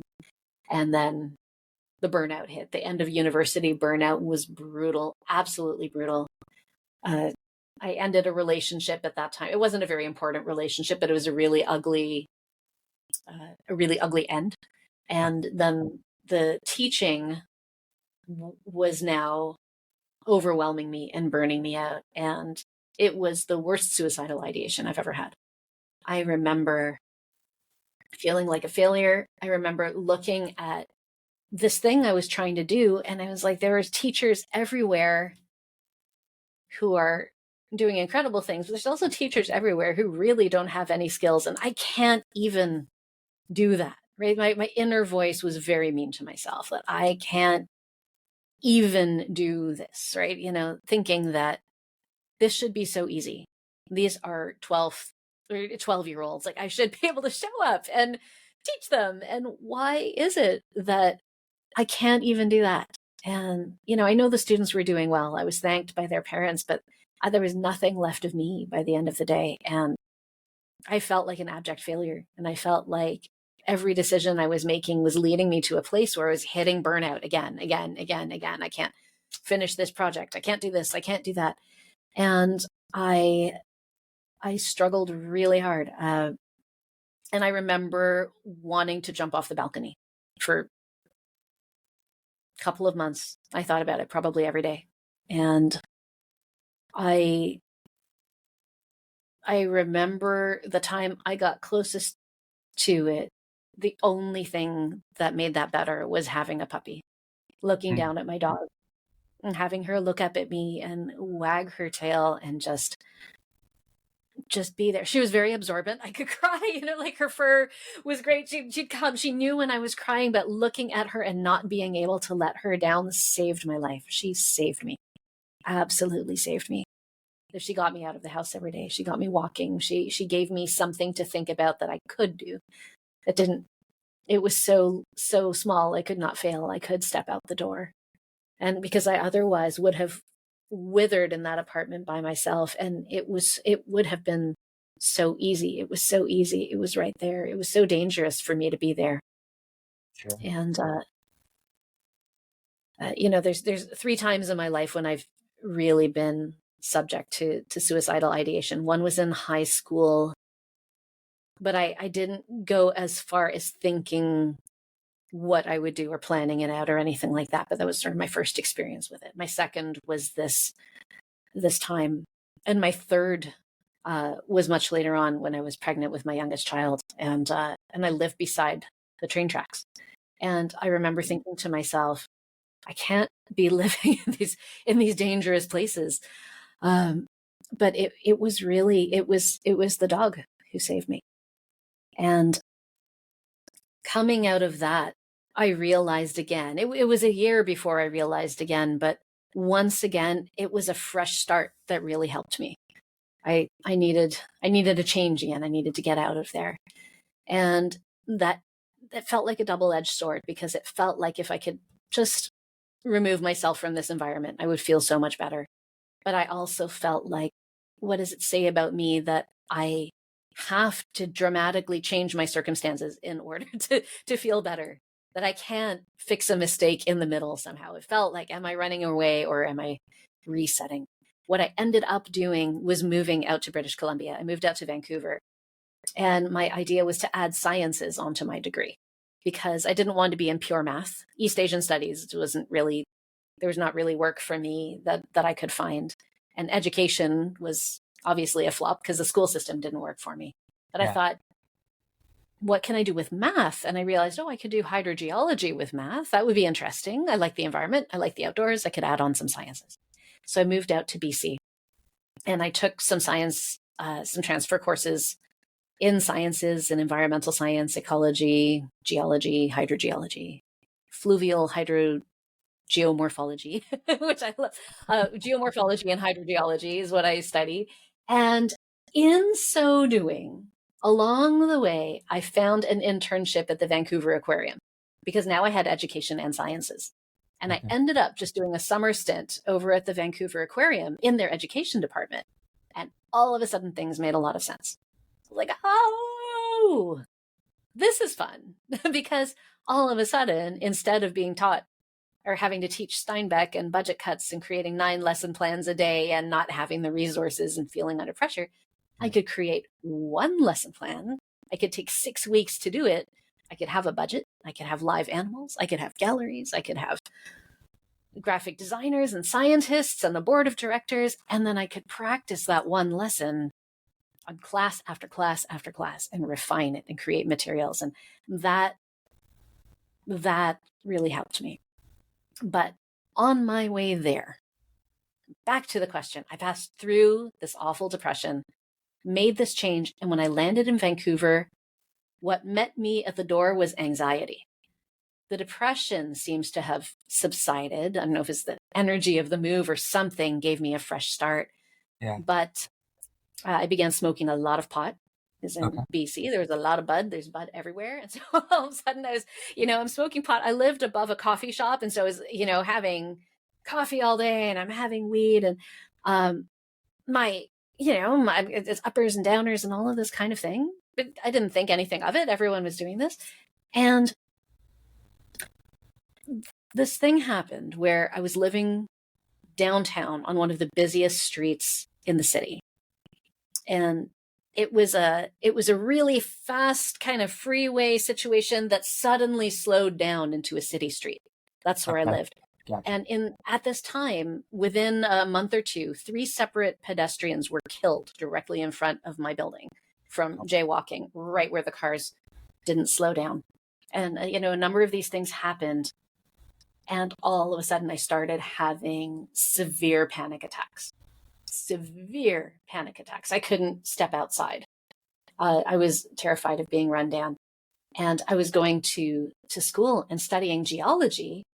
And we're learning about these geologic eras and we're learning about the universe. And then they show these diagrams and then the human life is this tiny little speck. You are here. And they show the head of a pin, all of these other things. And I found that the more I studied these huge concepts, these really big ideas on the scale of billions of years and the size of the universe, the more insignificant I felt. And then people are getting killed outside my building. I have these uppers and downers. And my panic was reaching a point where once again, I was unable to sleep. I was self-medicating. I was spinning. I tried to take myself to the doctor, but I didn't have a doctor. They sent me across town to a walk-in clinic. And I said, here's what's happening. I need something. I need to talk to someone. I need some anxiety medication. I need something. And the doctor prescribed me some Remerol to try, failing to tell me that I should start with a half dose. And being a very small person, I probably should have started with a quarter dose. But I took a Remerol without food. I just needed something. I took it. And then all of a sudden I completely dissociated. I didn't know where I was. I didn't know how to get home. I was in a foreign city. I was having panic attacks. I was completely numb. And it was probably the scariest moment I had in terms of my mental health. Even scarier than the suicidal ideation was just feeling that dissociated and that scared in this city where I didn't know. And to this day, I can't tell you how I got home. I don't know. I think I must have hailed a cab and given them my address or something because I didn't know how to get home from there. But if I can bring it back to your question, what got me through what got me through, there were two or three things that got me through. One of them was this practice I started taking of clearing my head every time I had a drink of water or went through a doorway. Every time I went through a doorway, I would just take a breath and center. Every time I drank water, I would take a breath and center. But the thing that got me through most was one quote from a friend that I met. And I don't think he knows this. I should reach back to him and tell him, but I met a friend named Giles, who was a couple of years younger than me. He was so young. I think he was 19. And we were working on a geology project together. And I was telling him what I was experiencing and how tiny I felt and this panic. And I was in tears. And I said, Giles, I just feel like it doesn't matter. Look at the size of this. No matter what I do now, no matter what I create, no matter what I leave behind, it doesn't matter. And he looked at me and he said, Mia, look at this. Look at our friendship. Look at this connection. Look at this incredible human being that you are in this moment right now.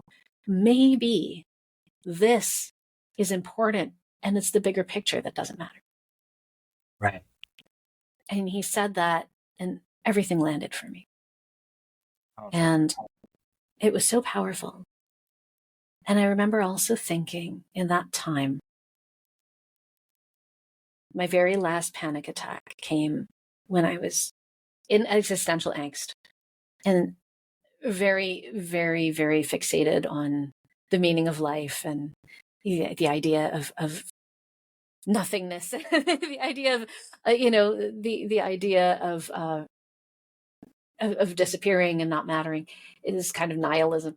And I remember thinking to myself, if only I were religious like my mom, which I'm not, but I thought if I believed in God for a moment, all of this would go away. If I believed in an afterlife, if I believed in heaven, I would not be in this situation right now. And I said, let me just take 2 minutes right now and close my eyes and believe against all belief that there is something bigger than me that I can't understand right now and that is not given to me to know, that maybe religion is answering, that maybe something else, but there is something bigger than me at play. Let me just close my eyes for 2 minutes and feel that. And everything that I was feeling dissolved in those 2 minutes.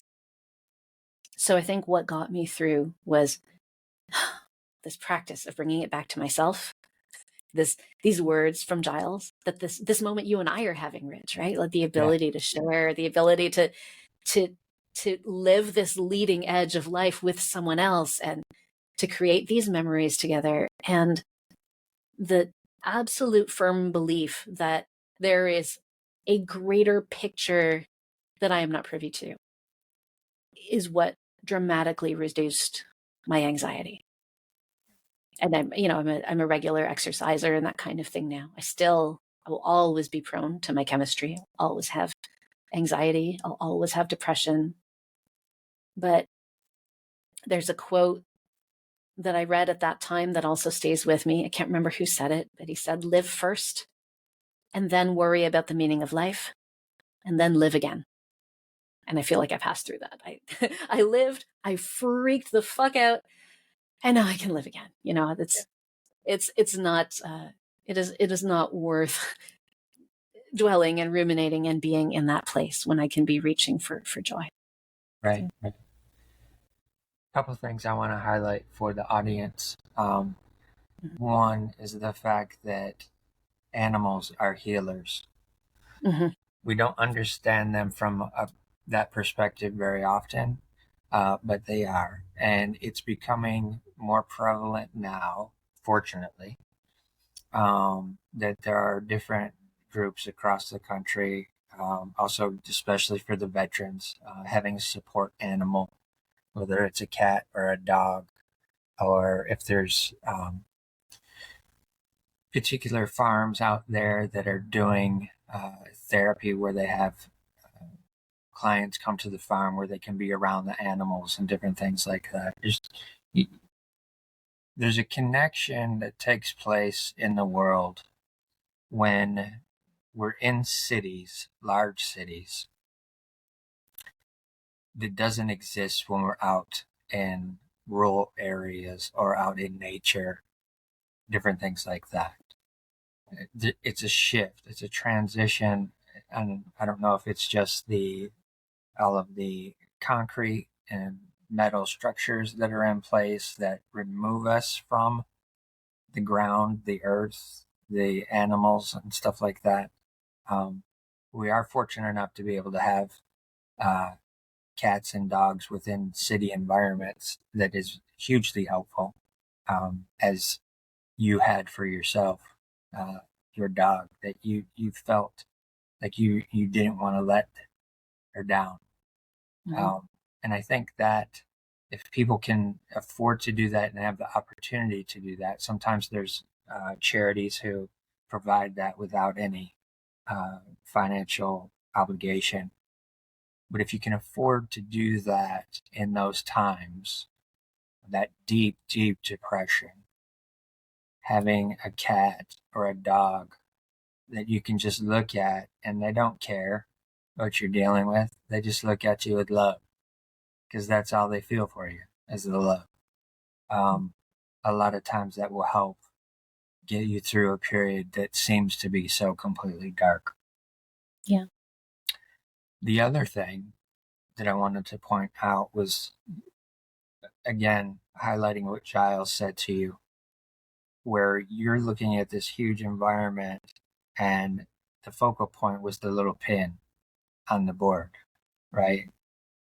But also bringing in what he said, if you were to start putting more pins around that individual one that you were looking at and focused on, then all of that, what he said, would make even more sense based on the visual of that. Absolutely. Because the more pins that go into that board, the greater and bigger that expanse takes place in that community of connection, which was what his main advice was with that statement.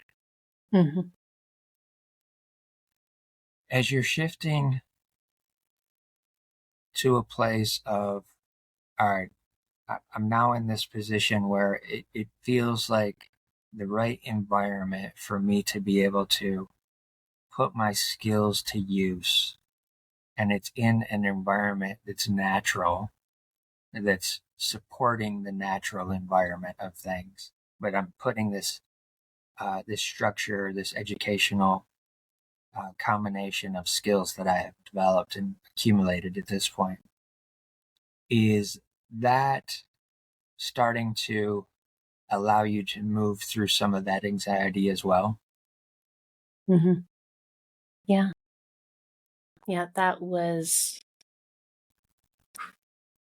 I think that was the point at which I started to really rise above the story I was telling myself of being broken, being unable to complete things, being unable to fit within this system, recognizing that I was trying to function within an institution that was not built for me, right? And that I excelled in some way, and enough to see that I had a gift, but it also let me down in such a way that I believed myself to be unworthy.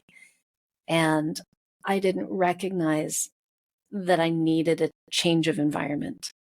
And then it was the move into this informal side where I could start to create a structure around my education, where I was able to lead what I was creating instead of doing something that someone else was telling me to do. Right. That they could come to me and say, create a program around this boring topic. And I would look at it and I'd say, are you serious? This is the most boring thing I've ever heard. And they said, no, you have free reign. Right? In university, they might have said, write an essay about this boring topic. I'm like, oh, like, no, I don't want to do that. But in this environment, here's everything you can do, create anything you want. And I could take that boring topic and I could turn it into a murder mystery, and I could create an exhibit around it, and I could do all of this stuff. All of a sudden, that connected with my inner creator. Yeah. All of a sudden, I was putting to work lateral thinking, graphic design, writing, character creation, my ability to facilitate multidisciplinary discussions between scientists and graphic designers and exhibit designers and all of these things. It was so much more fulfilling than if I were to teach the exact same lesson in a classroom, which would have a deep impact on a small number of children. This might have not a lifelong impact, but some impact on a much greater audience. But it also allowed me to, where is it that I was going to go with this? It was on the tip of my tongue, and then it flew away. It was, this is what it was. When I was in a classroom, some part of me felt like I was getting reduced to the level of a 12-year-old. Like they would come in at recess and go, Olivia's not my friend anymore. I'm like, oh, Olivia needs to be your friend. And I would kind of get into this place where I just thought, I want more than this ceiling is allowing me to reach, right? I'm banging my head against this structure where I'd go into a staff room and it was a little bit toxic and I'd want to stretch my wings, but I was really bound by the structure. And suddenly I'm able to participate at the highest level of creative direction and, and I can work at a budget meeting or with the president of the organization or sort of on this level that's very fulfilling from a leadership standpoint. I can work with curriculum that's very fulfilling from a mental standpoint, from, the academic side of me that wants tickling. And then there was this beautiful, magical thing that drew me to education in the first place. And that's the aha experience. And when you're with kids in a classroom, it comes every now and then. You teach them something, they light up and they go, oh. But when you are teaching in this informal situation, when kids are on a field trip or where they're removed from their environment and put in this place, all of a sudden those moments are richer, they're more pronounced. You can see it in their face. You see this wonderment, and you have an opportunity to make an impact with a single statement, a single sentence, a single call to action that is much richer, and you get more immediate feedback in that moment, but you see the moment where they're taking the mental snapshot they're not going to forget. And that was so much more fulfilling to me than the classroom had been. And that's where I realized that my superpower in this lateral thinking, one of my superpowers is synthesis, creating something that is whole brain from the academic side and the creative side, and all putting all of that together into something made me finally understand what it was. I'm not meant to be sitting here slogging through a library project that's like requiring me to rub up against my own executive function with no support. In the multidisciplinary team, I've got built-in support, I've got built-in accountability, and it tickles all of the regions of my brain enough that I am engaged. And that's what I needed. I didn't realize I needed that until I got into that environment.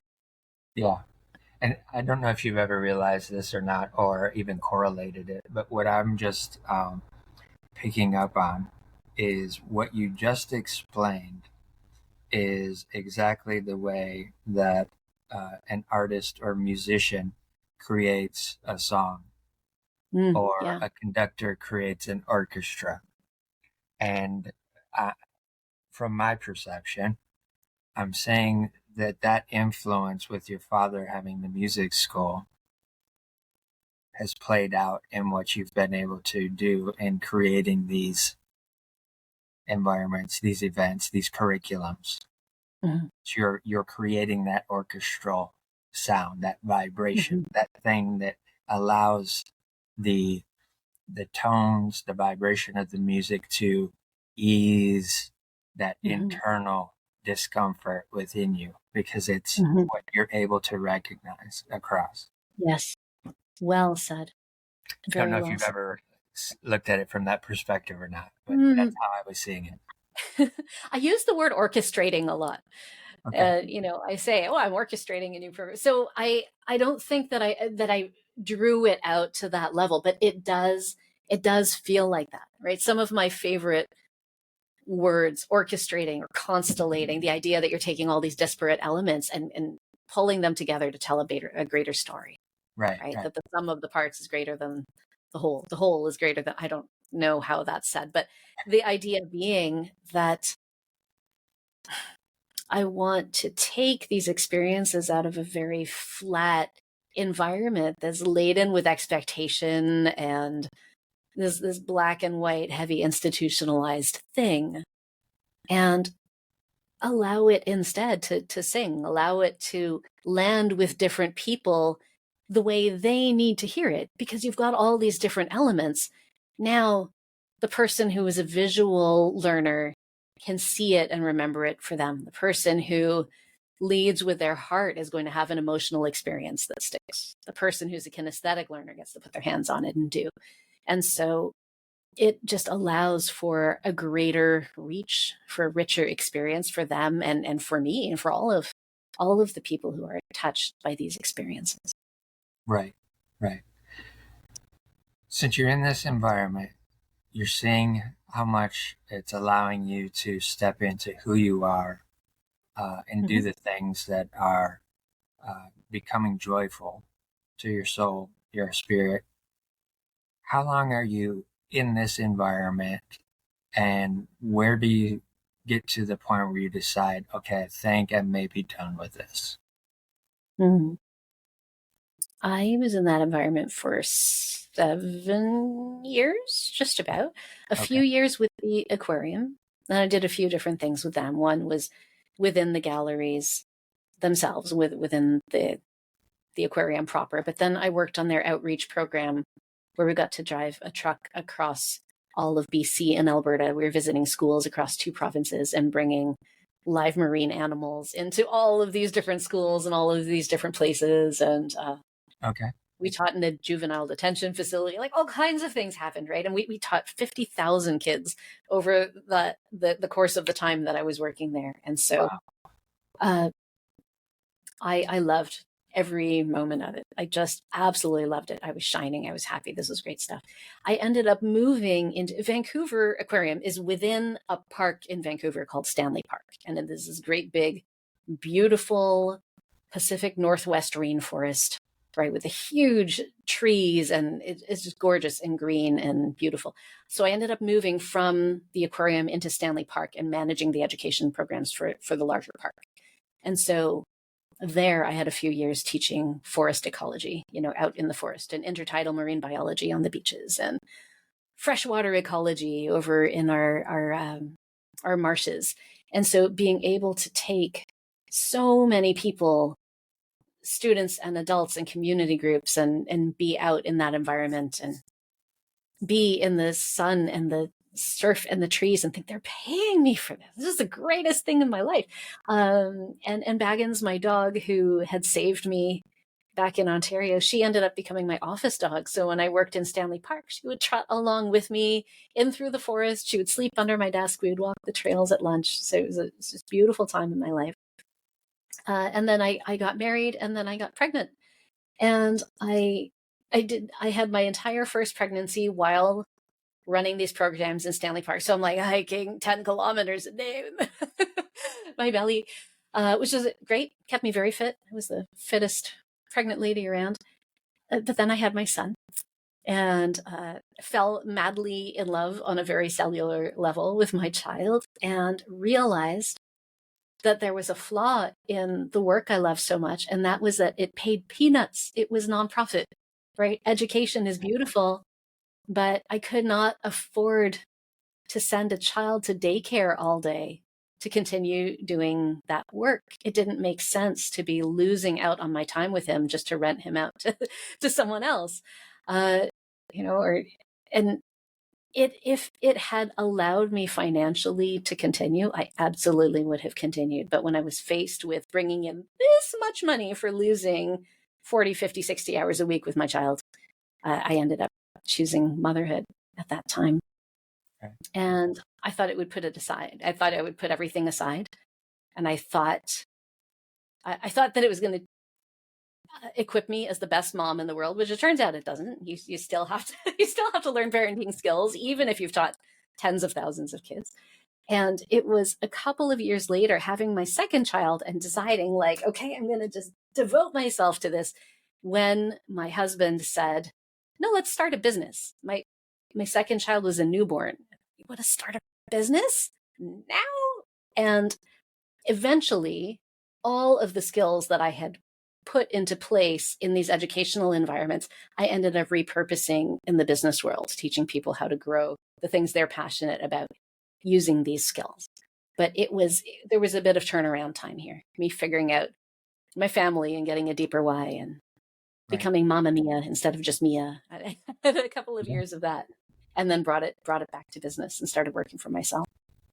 And what type of work did your husband do before he decided he wanted to start the business? I met him at the aquarium. Okay. And when I first met him, he was the shark diver, which is about the coolest thing a person can be. And I loved telling people at the time, my boyfriend is a shark diver. It's very, very, there's my social capital right there.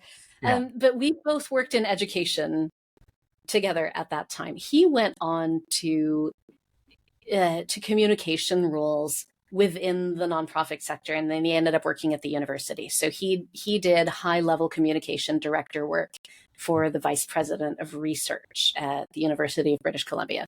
And then when we moved to the University of Toronto, when we moved back to Toronto, he continued to do that work, sort of high up academia, before he moved into business full-time as well. Got you. And this first business that you create, is it just around teaching other people, or was there anything other than related to it? No, it was an MLM that, my Andy came home and he said, we're going to teach people about health and wealth with a health food product. And I was really annoyed, Rich. I was so annoyed. I was like, what? No, this is Amway. What is this? Oh, I felt a little bit like I was being dragged along. And Andy, bless him, was having a crisis of conscience as a dad. And I think this happens to a lot of men who are suddenly in a provider role. Our relationship was a partnership of absolute equals until I decided to stay home. And now he was the full breadwinner, and realizing the pressure of that, wanting to supplement it with something, because he was feeling very stressed out, which I can completely understand. Yeah. I was not happy about the choice of business, and it never really sat right with me. We did very well with it, but I realized along the way, the reason we did well with it was because of the strength of the communication work that we had both done, and because of the leadership training that I had done for so long, and because of the ability to storify concepts, to move people to action, to get people to care about something, and then take concrete action toward that outcome. Yeah. I realized in this business that I disliked that I had a real skill set here that I had been undervaluing, and that it can help people, business owners of all makes and models of business. The reason I think many people go into business or begin to work for themselves is because there's something they're passionate about. They have some thing that drives them, or some way to help people, or some idea that can make a positive change in the world. They can have ripples that can lead them closer to their legacy and their fulfillment. But nobody steps into that saying, I just want to be a marketer. Nobody says like, oh, what I can't wait to do is some copywriting. What I can't wait to do is this piece that is not, it just feels so foreign to so many people. And then it's taught in a way that people are like, okay, everyone says something that Kara said earlier. Well, everyone says this. Yes. But is there a way that you can connect with the people who matter most in a way that they can hear you? How can we meet the people who genuinely will be touched and moved and their lives improved by what you have to offer? Like, for whom this will be a huge benefit, and not feel like you are sliming on them with some agenda that is out of integrity with who you are as an artist, as a creative, as a professional. Right. And I realized that everything I had learned up to this point positioned me really well to be able to excel in that area for people. And with that business, how long do do both of you do that in business until you decide you're going to start growing communities? Or was that the origin of creating the communities? No, that wasn't the origin of the communities Okay. just yet. So I began our community work. I began as a blog a couple of years later. So we moved back to Toronto from Vancouver, with the idea being that my dad at that time was 80. I think he was entering his 80s. And I thought, oh, very soon he's going to finally let go of this music school. So I wanted to be here. I wanted to support my parents. I wanted to get close. So we moved here. We continued with our health food business. And then the company that we were working with suddenly folded and was sold to a larger business. So a bigger fish came, a big company came, swallowed it up. And that new business was not really set up to do business in Canada. That all of a sudden the shipping got very expensive. Like all of these things happened. Instead of one product, now there were 120 products. And, it was just, it no longer fit. And so at that time, I had been blogging for other people who were growing businesses, growing teams. And I had been talking a lot about what I had learned through informal education. So it is how to tell your story. This is right before business storytelling blew up. It wasn't really a thing yet at that time, but I was talking about business storytelling and holding space and leadership, and particularly relationship marketing. So this idea that we do business with people that we know and we like and we trust, but how do you know and like and trust them? And what are the ways where you can know and like them and genuinely be trusted, that you're not just trying to sell somebody something that they don't need. And it became coaching, right? People were coming to us to do training with them. And so I began creating digital courses because as a curriculum developer, I thought, ooh, I am really well equipped to create digital courses. So I started creating digital courses. And so, the design that I'd been doing for exhibits and teachers, I was now creating design for business owners. So it was just handouts and videos about the things that I was teaching, a little bit of relationship marketing teaching, a little bit of relationship marketing coaching. And two things happened at that time. One was that we had our third child. And the second thing that happened was that my husband lost his job. And it was a very ugly job loss. It's not something that I'll go into now, but what is important to know about it was that it was a situation that created financial strain. It created tremendous marriage strain. It created tremendous stress and anxiety for him. And all of a sudden, it put a whole lot of pressure on our little business to suddenly replace the full-time income. So our entire family income disappeared. So I started networking. I started going to networking events. And I hated the networking events so much. I hated them. There was so much potential there, but I was showing up. I was uncomfortable. I wanted to run screaming for the hills. I'm the woman standing beside the spinach dip for like 2 hours, so like making friends with the people. And once I talked to someone, it was easy and open and beautiful, and these connections were really deep. But when I walked around the floor, I felt like I had my armor on. I feel like people were very saccharine to each other and so sweet until they figure out that you're not their prospect, and then they drop you like a hot potato and they move on. And it felt insincere. It felt uncomfortable. I'd come home and just want to sleep for a week. And then I thought, I went to one event where this guy actually threw his business card at me because he decided he didn't. He's like, ugh, he threw his card at me. It hit me in the chest. It had dropped to the floor. And I looked at it and I looked at him. He was already walking away. And I was like, this is bullshit. I was like, no. When did we stop being humans? I've come from this environment in which people have these incredible experiences, right? These aha experiences, these moments of connection. Why don't we have that here? Why can't we talk like humans? Why can't we talk like you and I are talking right now? Yes. Why does it have to be like, oh, I serve people who do, no. And if you don't fit that, you don't count. And I was like, okay, I'm going to create my own damn event People are going to talk to each other like human beings. We're going to have conversations. We're going to have actual human conversations, and they're going to be good. And I'm going to have it on a night when I have a babysitter, and I'm going to have it close to my house. I like did these things just so that I could be comfortable.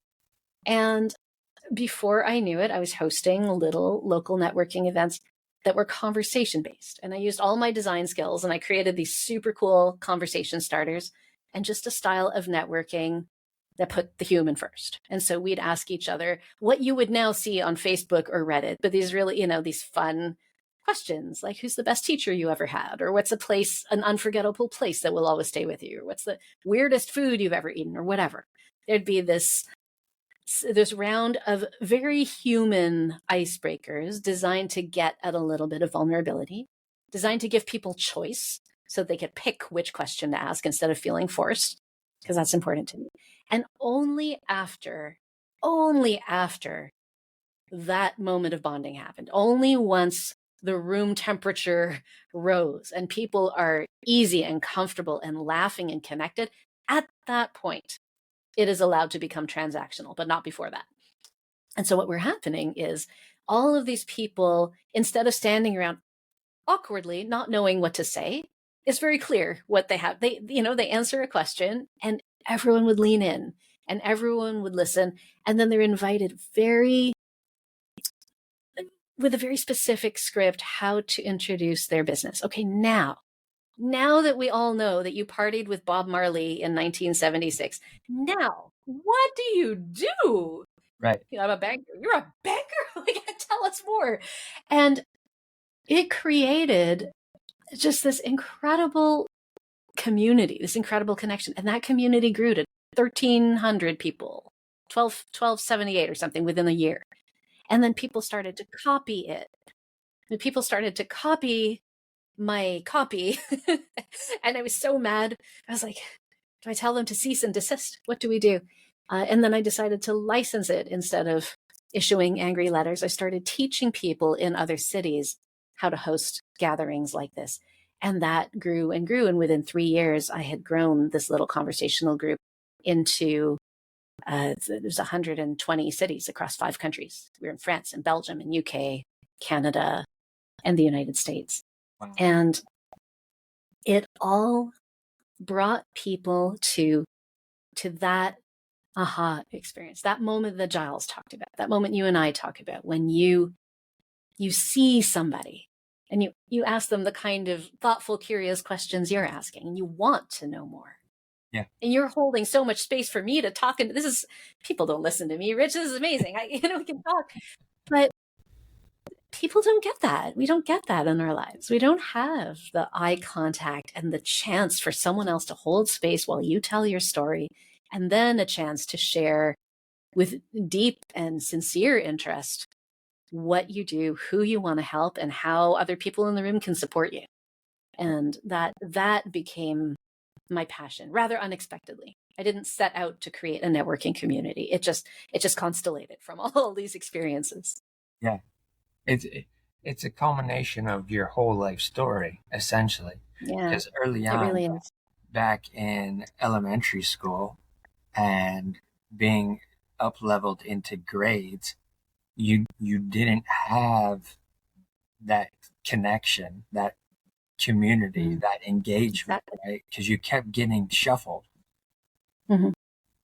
Fast forward, now you've created this and developed it into the community that's the thing that lights you up and inspires you, that makes you want to continue doing it. At what point, if at all, did that realization of, okay, I can license this out and it can expand, was it in the mindset that, oh, this is a business, this is something that can actually generate income for yourself and the family?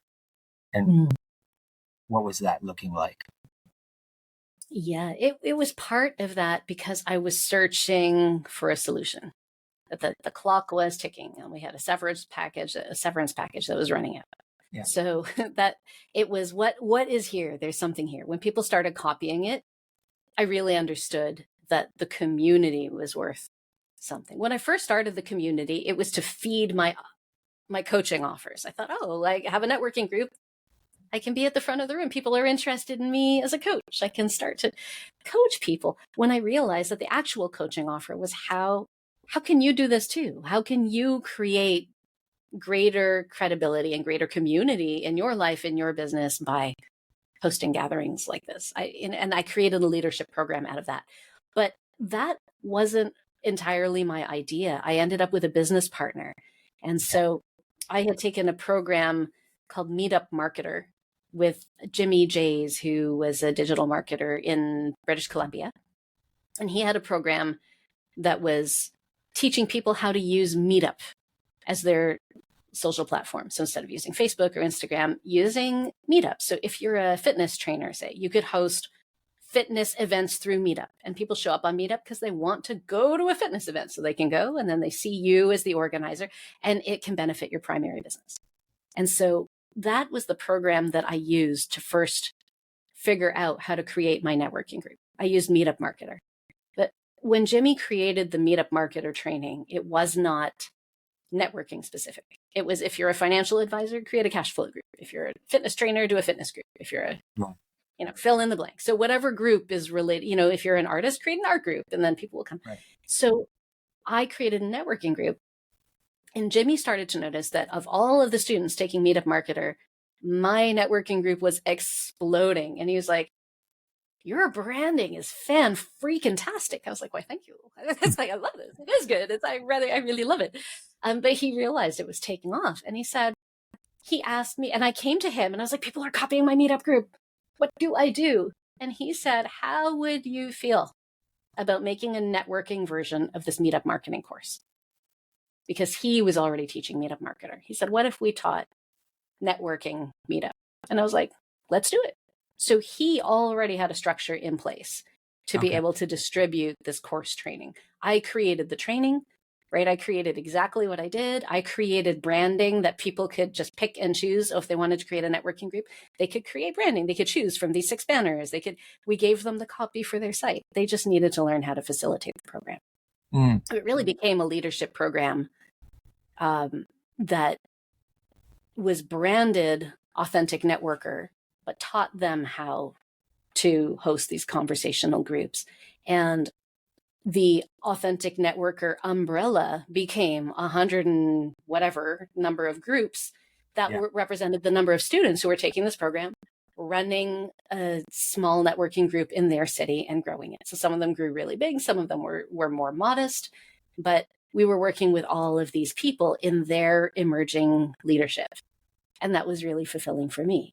And then the cool thing about that was that now if I wanted to run a workshop, let's say I want to run a workshop about targeting your ideal client, or what have I learned about telling your business story based on museum education, I could run my program to all of those 120 groups, which was pretty cool. You have like built-in affiliates across the board. So all of a sudden, that collaboration was super powerful.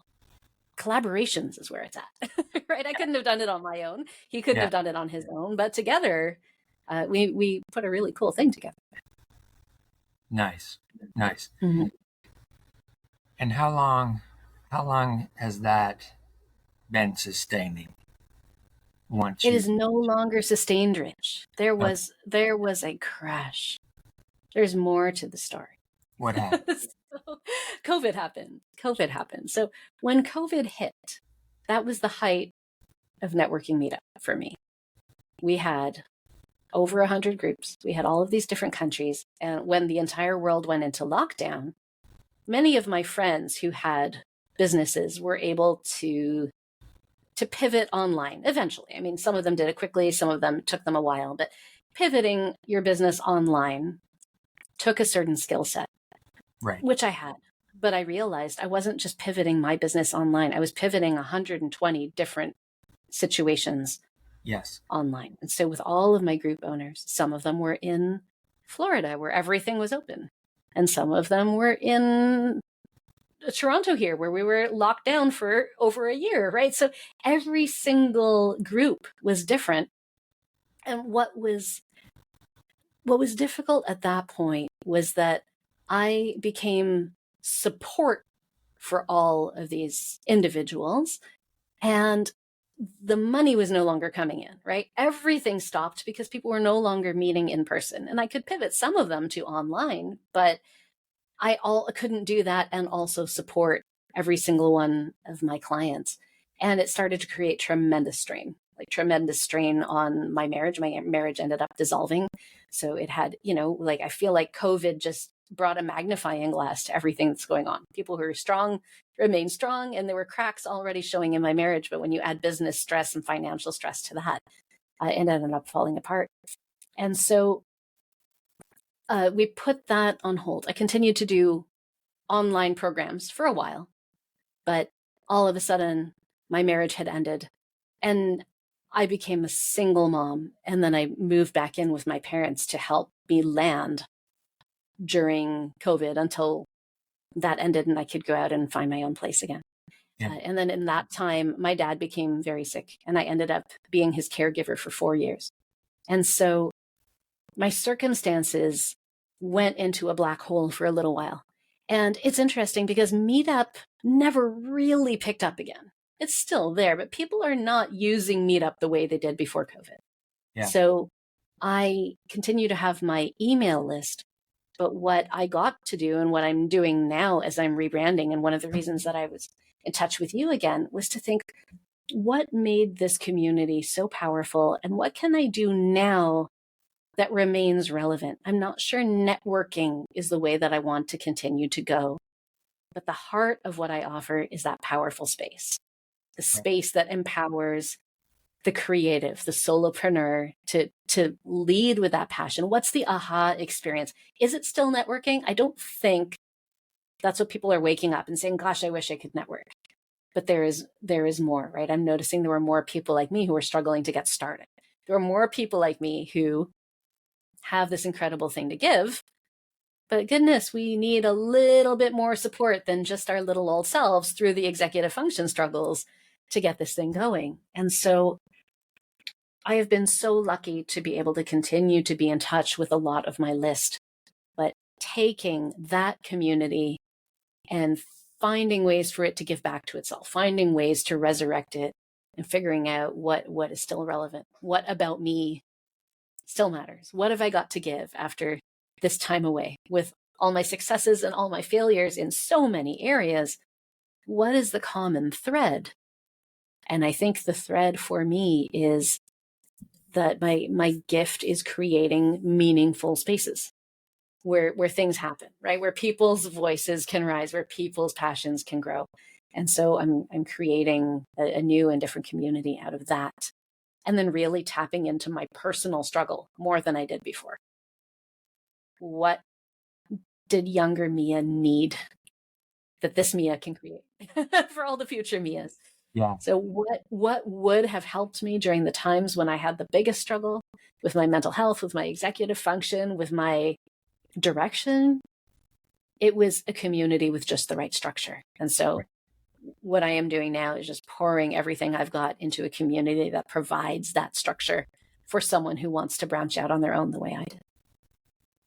Yeah. And that's one of the things too, that when you and I first connected, I was already seeing the implementation or the potential benefit rather of our mutual connection, Gemma, with what she's trying to do and create with education, where your perspective can be highly valuable to what she's trying to do. And that's why I was enthusiastic about making those connections made. Going through the pandemic, as many did, with challenges, breakups, disillusions of marriages, mental struggles. Coming out of that now, are you starting to see within yourself some light of day, or is there still some residual of that tailing behind? I am just seeing light of day again. I've had glimmers of it, but it was, I think, in my case, a pandemic with caregiving tacked on, because I expected to land briefly and pivot and rise again. And I was prepared to do that. Mentally, I was prepared. I was like, okay, I'm going to do this. But then life happens, right? And so when life throws a curveball at you, my dad got sick, and I thought, okay, well, I'll take care of him for a while. He ended up closing the music school in the end. After holding the music school over my head my whole life, he just ended up deciding to close it. I was like, that was my carrot on a stick. Every time I misbehaved, you held that in front of me, and now it's gone. So there was a secondary push for me to create my own thing. But then he had an aneurysm, and then there was a surgery and a long recovery, and then he had a stroke, and then he had another stroke, and then he had a bowel obstruction, and then, so we had nursing care, we had IV poles and hospital beds and PSWs around the clock, and it was very long. It was very drawn out. I was supporting both my parents. I ended up taking over their household, and my dad passed away last summer, so end of July last year. And then there was a grieving period and a figuring out. There's a grieving and a reckoning. Yeah. Now that I'm here, and my entire identity has been stripped away. I was beginning to define myself by my success. I was beginning to see where I was going. Sure. I had a home, and I had a marriage, and I had this business, and I had purpose, and all of that was stripped away. Now I get to reckon with what is me, what remains me through all of this. I look with envy at the people who knew what they wanted to do at 12, 13, 14, and they're at it. Yeah. That's not it for me. And I have these huge burning gifts inside of me, but the circumstances of my life didn't lend themselves to being able to sustain those gifts long enough to feel like I really got a career foothold. However, now that period is behind me, the work that I have poured into learning from my past business and building from there is, I think, the best work I've ever done. Some of the stuff that I've showed you with my community and the podcast that I'm creating, and all of the work around that, it is the clearest work. It is the most inspired work. I think that is the work that has the most ability to help people. And it is the work that I want to do, moreover. I feel like I can continue to do it. And I've tried to create a community that is the support I need. I actually need accountability. So let me create a community that holds me accountable. So my own community is helping me, and hopefully it helps other people too. So it's that synthesis, it's that orchestration, it's that constellation. It's bringing all of these things together. And everyone that has had a sneak peek of it has said, there is something here. There is something here that's really good. And so I'm grateful for everything that I've come through. But you're right, post-pandemic, this is my first glimmer of light. It's the first sense that I'm through the tunnel. And the first sense that even should things get rocked again tomorrow, this is the most clarity I've had in many years. I had to sit down and create the clarity. I had to move all of the circumstances aside and say, what very specifically do I want to create in this world, and who do I want to help, and how do I want to help them, instead of just asking myself the question to actually derive an answer or pick an answer, choose a spot, start there, and then watch it iterate. Yeah. I stopped waiting for the answer and started just like landing on something and beginning from that point, because waiting for the answer to come to me wasn't working. Yeah, I think that's great advice for just anybody, especially creatives. A lot of times they get stuck in the analysis paralysis of what they want to do, what they want to create, and they just don't. A lot of times it's just a simple scenario of just taking a piece of paper and a pencil or a pen and just scribbling. for 5 minutes and just allowing your hand to move across the paper. Mm-hmm. And in doing Mm-hmm. so, a lot of times what takes place is the brain shifts into the function of idea and creation at that point, because there's movement, which plays into, the whole storyline of when we're thinking about how we're going to take care of ourselves with dealing with mental health. Yes. We're looking at physical activity to play into that, because that movement of the body allows for the chemicals inside to start functioning properly again, start moving throughout, and it helps bring clarity, Absolutely. different things like that. What would be one thing that you would give advice to the creative community as someone who is taking networking to the scale that you have? What would be one thing that you would give the creative community advice at, in terms of if they don't know how to network to get their work, their art, whatever they're creating, whether it's music, Mm-hmm. whether it's fine art, whether it's just graphic design, whether it's sculpture, any of the above, what would be one thing that you would give them advice in terms of, you can do this and you're potentially going to see results rather quickly? Mm-hmm. That's a really good question. I think something that people miss when they're networking is the number of different kinds of networking connections you can be making.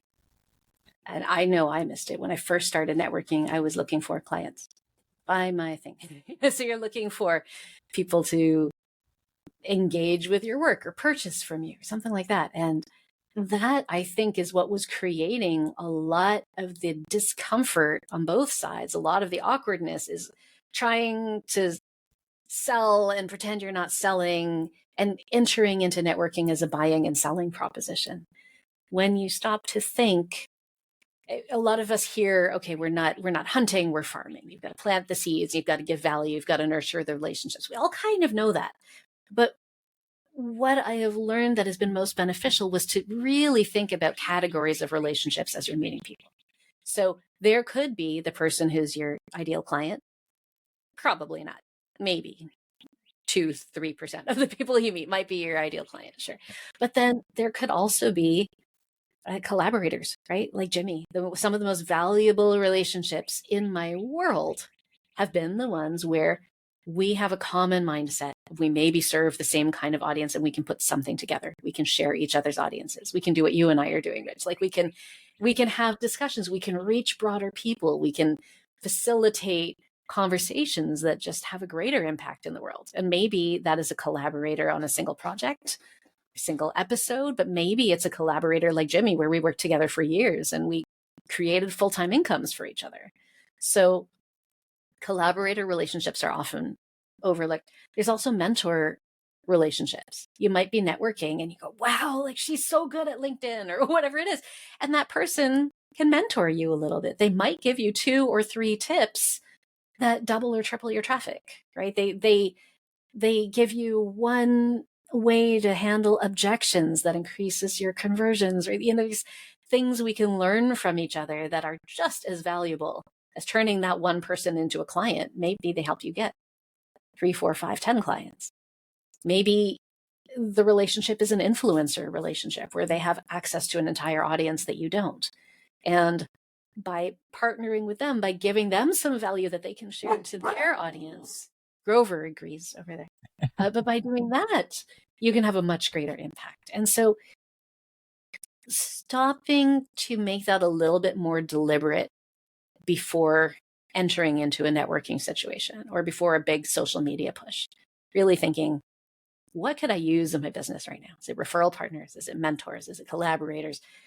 And as you meet people, as you nurture those relationships, I have found the quickest way to sort people is to be able to really clearly articulate who you want to serve and how you want to help them. So if you say, I want to help, or, me specifically, I would love to help business owners who are in transition, who have a really great idea, but they need more structure to get it done, right? So like, I know exactly who I want to help. And they might say, oh, that's me.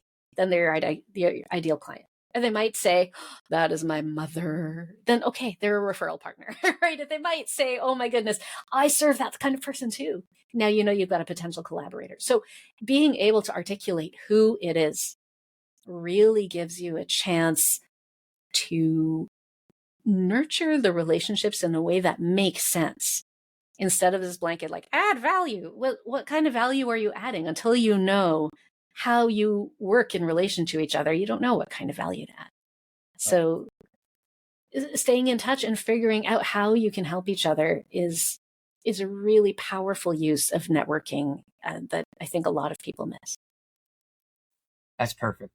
I think that's a fantastic piece of advice and a great place for us to be able to end today.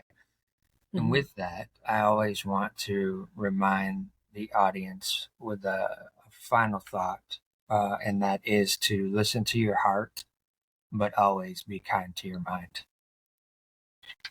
So good.